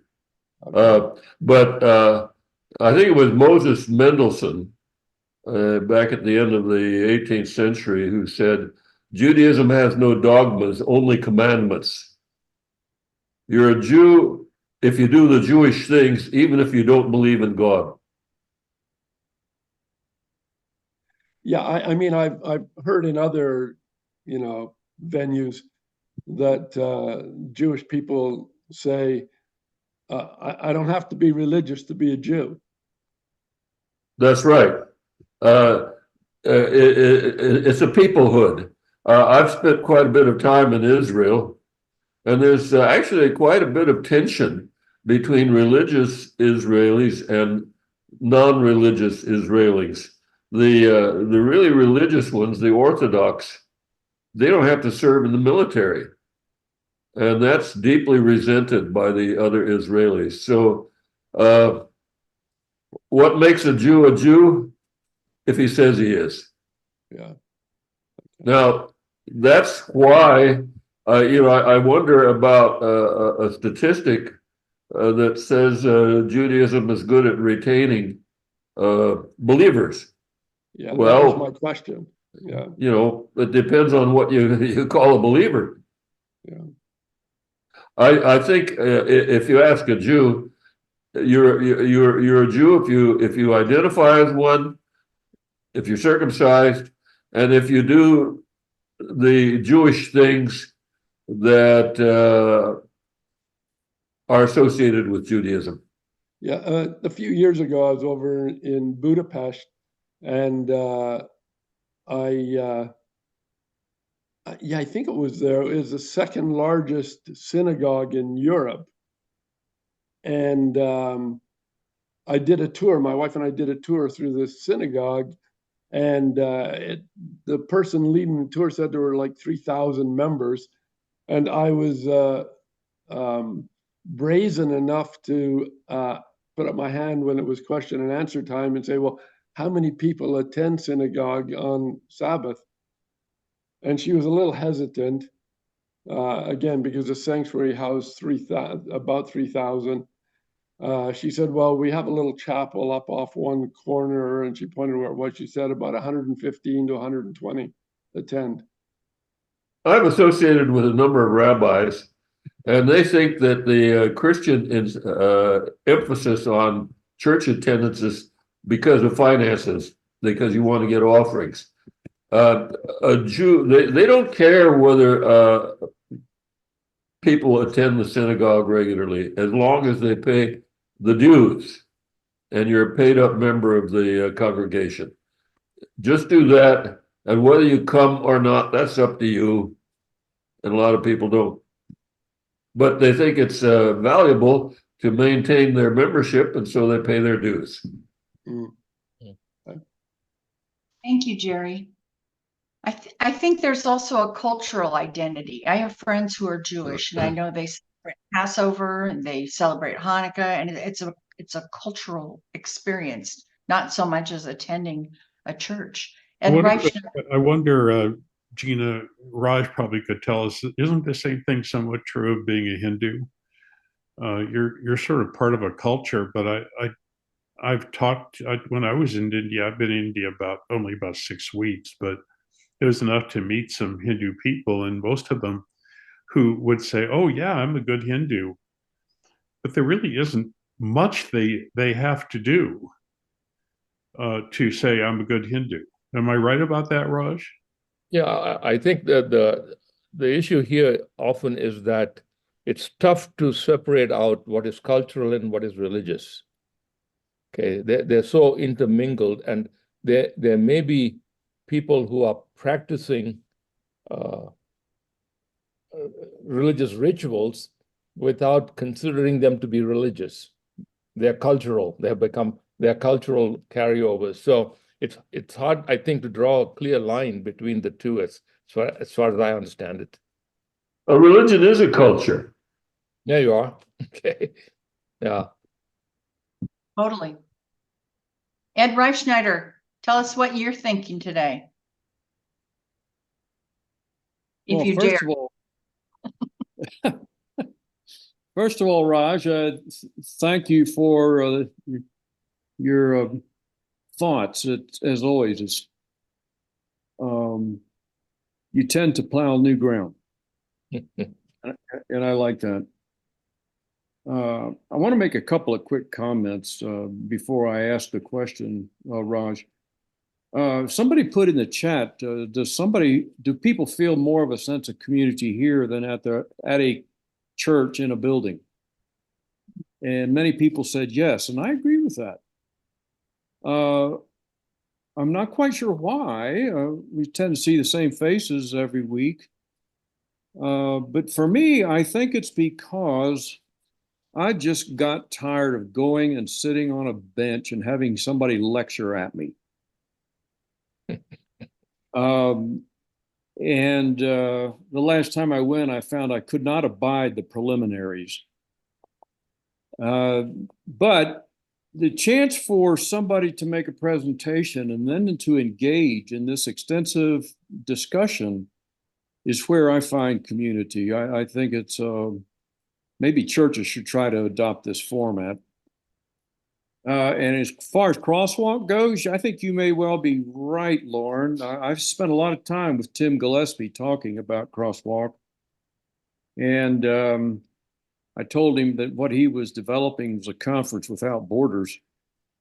And it's a fellowship of churches. It's not an organization thing, although there are organizational elements to it. And if it doesn't get killed, I wouldn't be surprised, but what it's kind of a pattern for the future for those people who are kind of tired of the organizational structure. Anyway, I want to ask you, Raj, your subject is how gods die and live and die. And I'm wondering if you feel like in the modern era, some of the dying that's going on might be due to attitudes toward the concept of divine revelation. If we think about it, what we are relying on is something God told a few individuals. He gave information to Moses. Then Zarathustra comes along and has visions and communicates with beings and writes it all down, and Zoroastrianism is founded. And then we have Muhammad, who gets these texts. And then Joseph Smith got a bunch of revelations, and Ellen White got a bunch of revelations, and all these things got written down into texts. And those texts are the words of some other human. And somehow we come to place reliance on the words of these humans, that they are divine words, that they came from a divine being. And I'm wondering if you find that to be perhaps less credible in today's world, when we can just merely ask ChatGPT. Do you feel like maybe that's a dynamic that people are less willing to place credibility on ancient people that wrote texts? Yeah, I think there is something to that, Ed.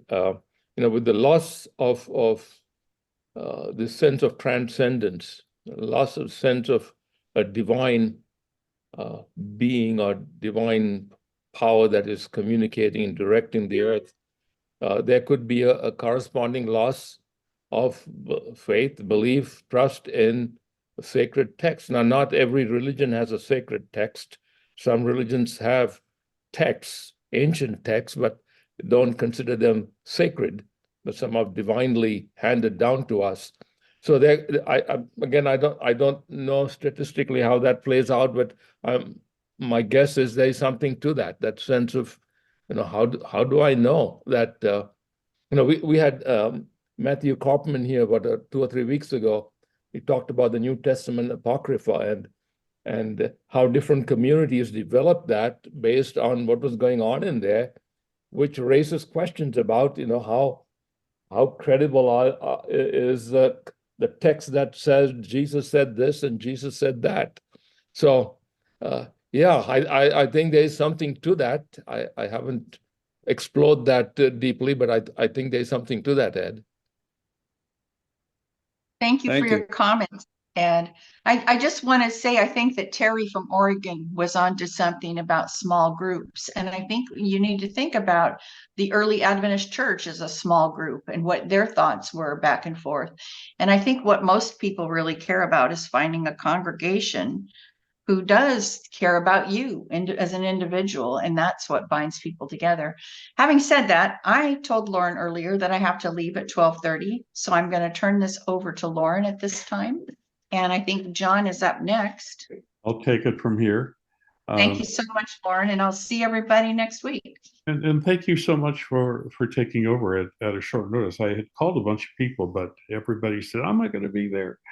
And so, yeah, I want to say before I turn to John, who I'm asking to unmute at this moment, I'm not sure that I agree with Ed that it's ancient texts that are the problem. I think it's not organized, corporate religion that makes people resentful. And I think that's what people resent and turn against. Corporatized religion, where you have to please so many people in order to save their reputation. The thing at Rocky Mountain Conference that happened last week really made me think. It wasn't that some people didn't want a gay man to join a church. That I could kind of understand. What annoyed me so much was that the conference immediately went to the nuclear option. Right away, the moment the church said, we want to have a gay man join our church, wanted to say, oh, okay, so much, so what? That's okay. It was, they immediately jumped to, then you are a church in rebellion, and we're going to take you out of the sisterhood of churches, and that'll be the end of your church. That blows my mind. I don't think it's the ancient text. I think people are willing to listen and be informed by them. It's the over authority, Raj. I don't know what you think about that, but yeah, no doubt. No, there is an anti-institutional sentiment not just directed at churches, but at institutions, period. Mhm. And so we are feeling that too. I think what Ed talked about was not an either or kind of a thing, but also that sacred texts may have lost their Some of their credibility. meaning, yeah. Yeah. Well, and how they interpret sacred texts. You and I were raised with proof texts. Here's a text that says this, that you got to do that. Here's a passage from Ellen White that says this, well, then you got to do that. Rather than looking, I'm kind of a righteousness by works guy in a way, in the sense that I feel that people who claim Jesus as their savior should be trying to be good and kind and accepting and all of that. So yeah, there's a little bit of that, but my goodness, the corporate church is, I think, very destructive. John, are you there? Have you unmuted? Yes. Okay, John, where are you from? Hey, I live in Spokane, Washington, Oh, nice to meet you, John. and I thank you attend for the Sabbath joining. school class periodically, and I'm really happy to be here today. And I we're happy appreciate to have Roger's you. presentation and the thoughts. My dad was an Adventist pastor evangelist, and I was raised in North America. I'm married to my dear wife of 34 years, whose dad was a pastor in the Northern German Union and who's still a German citizen. We lived in the United States most of our married life. We have 3 wonderful children who have moved way beyond stage 2, hopefully because their parents encouraged that and to raise them. I mean, my 3 children are all young adults now and all currently in universities doing undergrad and graduate work. And their challenge with the church is the rigidity to not move on from where it should be, in my view. Gender issues, male headship. I have 2 daughters who are very strong women like their mother, and who have spent time in Europe where that's not an issue, and here it is. And when they came back from their 8th and 9th grade overseas, they were really chafed at the church and how they were viewed as women. They felt that. Wow. My boy, who studies philosophy at a graduate level now, they understand science, they understand how things, the earth isn't flat anymore. We need to move on with gender issues. We need to move on with the age of the earth and all that. This challenges them. And they all share the values of Adventism from the Sabbath. They all still love that. They like their day off when they're working hard or they're studying. They like their Sabbaths off. They like the healthy lifestyle we've taught them to live. They value their own spirituality, but they will not live their lives as Christians like I did, because it's already changed for them. And they have to live where they can express themselves and not feel put into a box, to adopt the new paradigms of science and understanding of those things that have come along since I went to school 40 years ago. And they were also raised with a mother who was very strong in her Christian views, but also comes from the Lutheran Adventist tradition of Northern Europe. Adventism, my father-in-law was a very strong person and very wonderful, who's now passed on, but he considered himself a Lutheran Adventist. So very grace-based in their approach and very more accepting of other views. I share the view of one of the other members of this group today that the future of the church is in the crosswalk experiential congregations. I see this in Europe when I go over twice a year, in Bamberg and in Wismar. The churches there that are growing are like crosswalk, very similar format. The churches that don't do that, they're dying. And I was back at Loma Linda University for my 40th anniversary for medical school in March, and there were more people at the anthem service than at the traditional high church service, because that's where the focus is today. And I think for our young people, those venues, that's where the growth is going to be, whether or not the top ones it or not. It's because it's happening, and it's happening in Europe. It's happening on a small scale. And I think there's a lot of bright spots within Adventism and certain, given church venues and the way we can do it. And I think you can find that if you're looking for it. But anyway, I appreciate being part of this discussion. Thanks so much. Thank you, John. Raj? Yeah, thank you, John, for that reflection. And I think your story is the story of many who have young adults who were culturated in the church, but who have found ways to live their values outside of the immediate walls of congregations, and where there are those congregations like Crosswalk and others that are nurturing, that have a open, accepting perspective of God life. I think those are wonderful. Whether they're large or small, I'm glad for Crosswalk and how large they are, but there may be tiny communities of 15, 20 people who also are able to create and celebrate that kind of an environment. So we celebrate the bright spots. Yeah, thank you.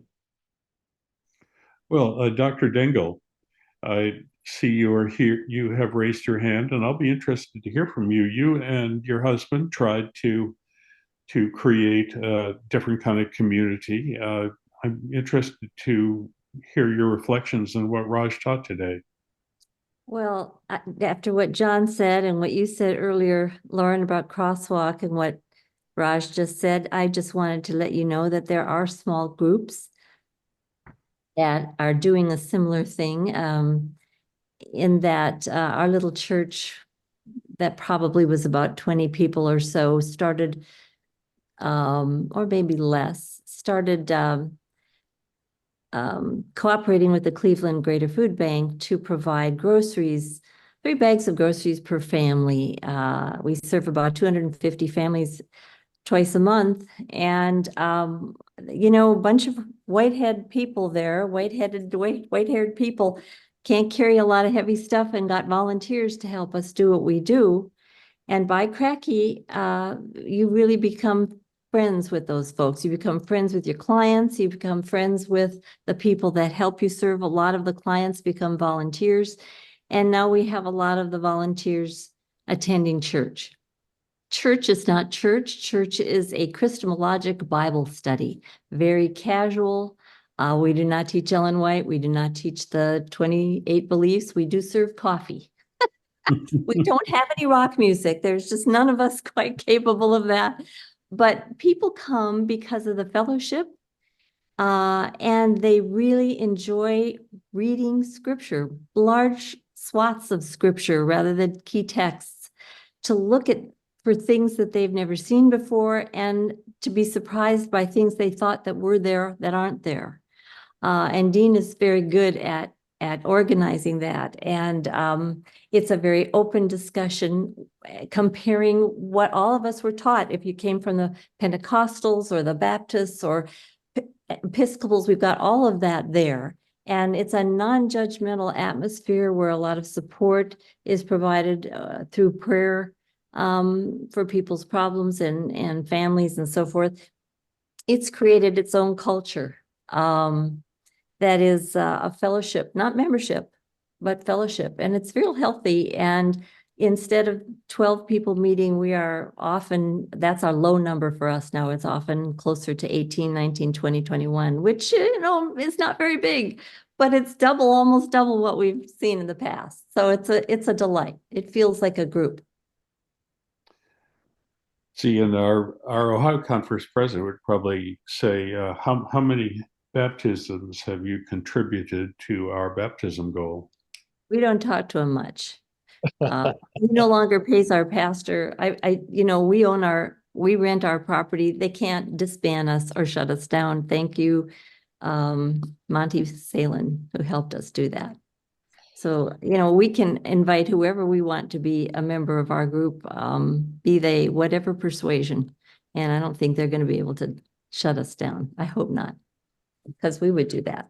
Thank you, Polly, for that report. That's very encouraging. I'm glad to see you and glad that you're still at it out there in St. Falls, Ohio. Wonderful. See, this is the kind of group that I think has a future. It doesn't have to have the rock music, but you're doing so. Years ago, Polly, I sat next to a lady on the plane who had a couple of small children, and she asked what I did, and I always hate telling people that I'm a pastor because I don't know what the reaction is going to be. But I did say I'm a pastor. And she said, "Oh, I'm not at all interested in church."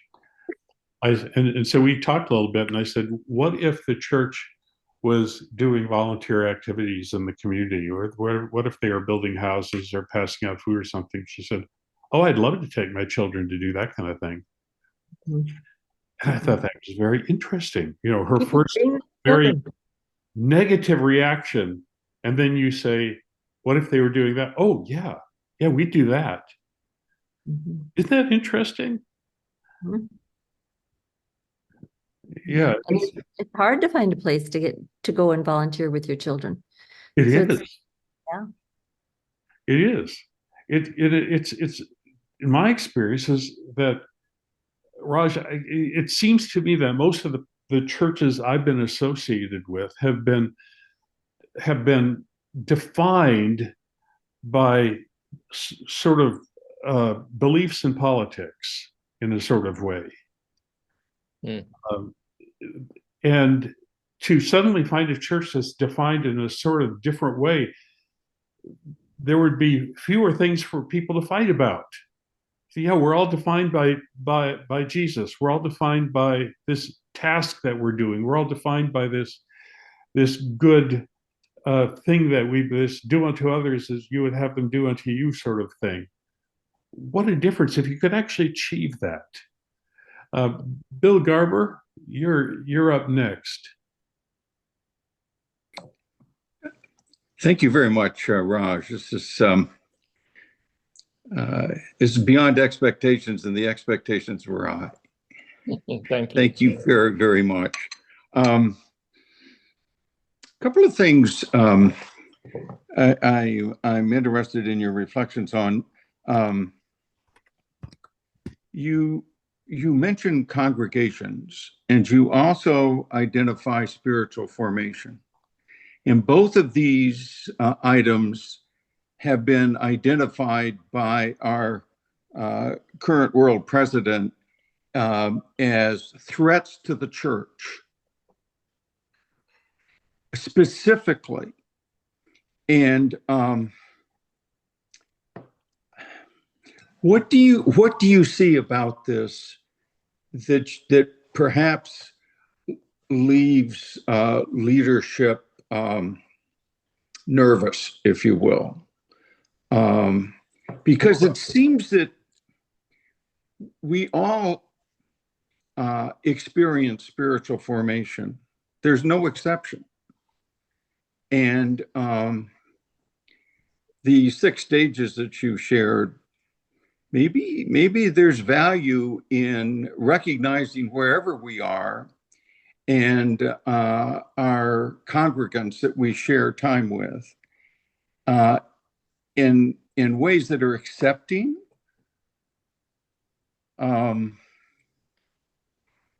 So what's the threat do you sense externally? Yeah.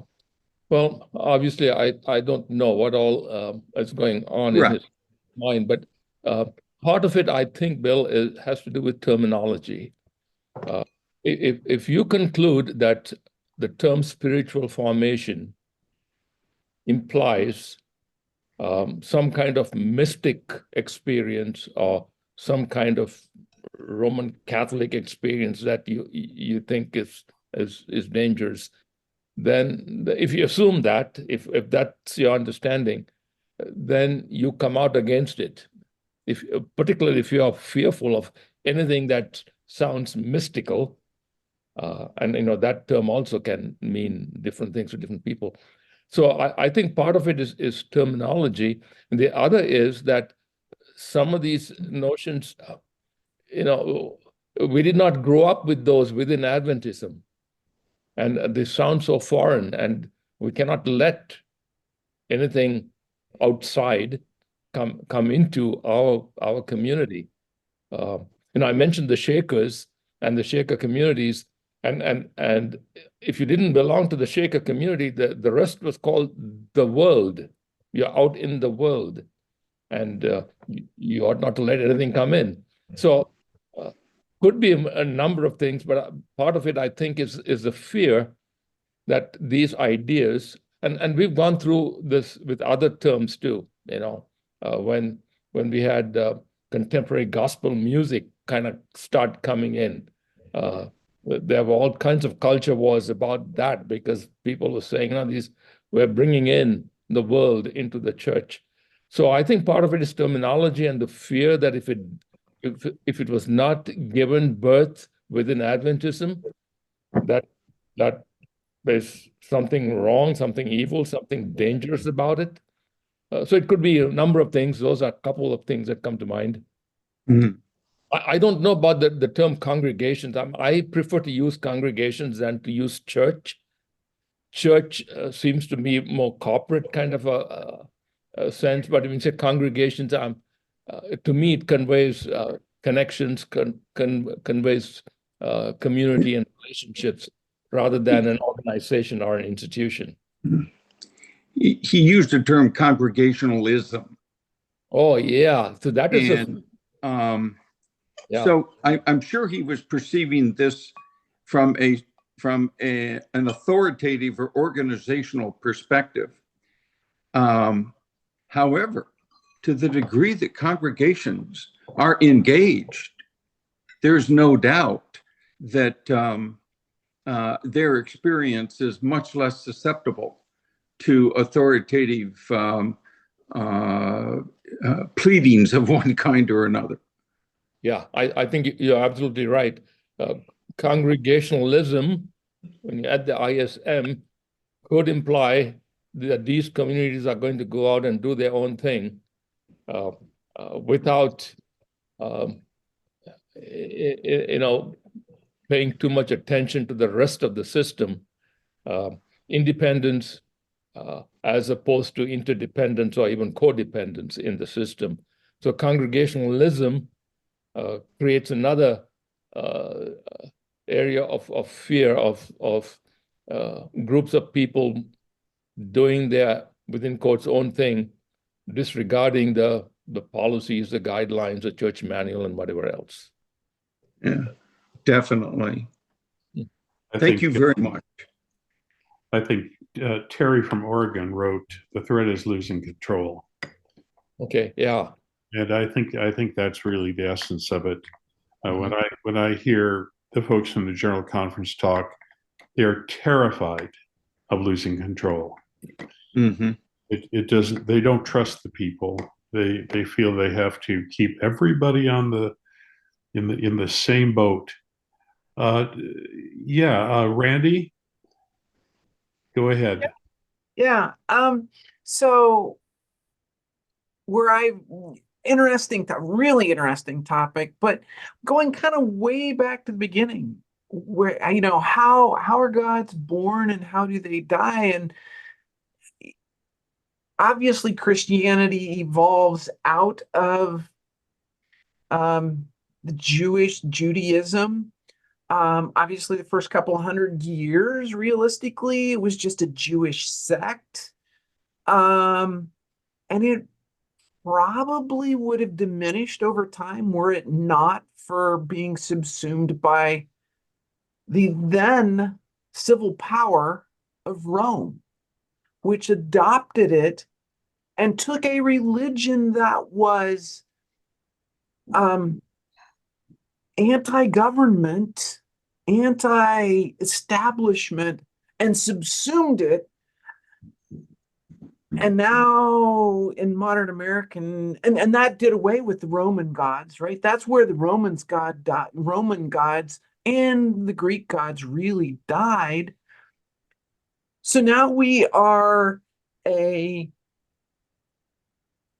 a point where maybe the full fruit of the Roman takeover is bringing about less than great results, right? It's now about the power of state or state actors or church actors influencing the state. It happened in Rome, kind of happening again today. Is this part of why gods die? Because they get to the point where they're no longer useful within the secular context. Very interesting observation. Yes, I think there's a lot to it. The time frame within which these things happen is so long that we don't see the dying process happening.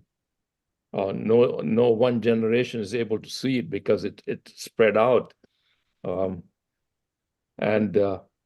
But at the same time, things have accelerated in life, in society, in the world. So things can decline much faster than they may have in centuries earlier.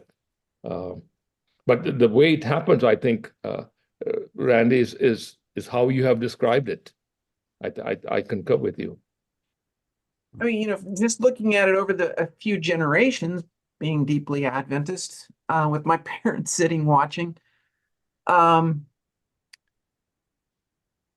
heard my father talk about being a young person at an Adventist academy, my mother too, and then college, and then them teaching and how they taught the Adventism that I came away with. And I think if you look at more the religion, the faith, the belief that I think if you look at my three siblings, came away from our growing up experience in a deeply Adventist community, Collegedale, was a very generous, in many ways, a very generous faith. And where the church has moved, it always has had its struggles. But that's the faith I grew up with, and I embrace that, and I find large swaths of Adventism today just don't reckon with it. And I think there are a lot of people like myself that are just like, this isn't the God I was taught. This isn't what love looks like. Mm-hmm. And we struggle with it. Very articulate. Thank you, Randy. Appreciate that. Last comment is Ray and Bobby, or Ray or Bobby. I'm not sure who it is. I've never understood this fear of mysticism, superstition, or magical, or this other stuff. I mean, how do you explain our belief system in any other way? You believe in this being that you can't see, touch, feel, no one has, in some far off part of our universe or another universe. I mean, what's not mystical or magical about that? So how can you make a statement saying, I don't know, I don't understand why the .org or the more conservative groups are so afraid of the word spiritual formation. It's like, well, of course it's magical, mystical. It always has been. So I'd sure like somebody to explain to me why it isn't mystical or magical.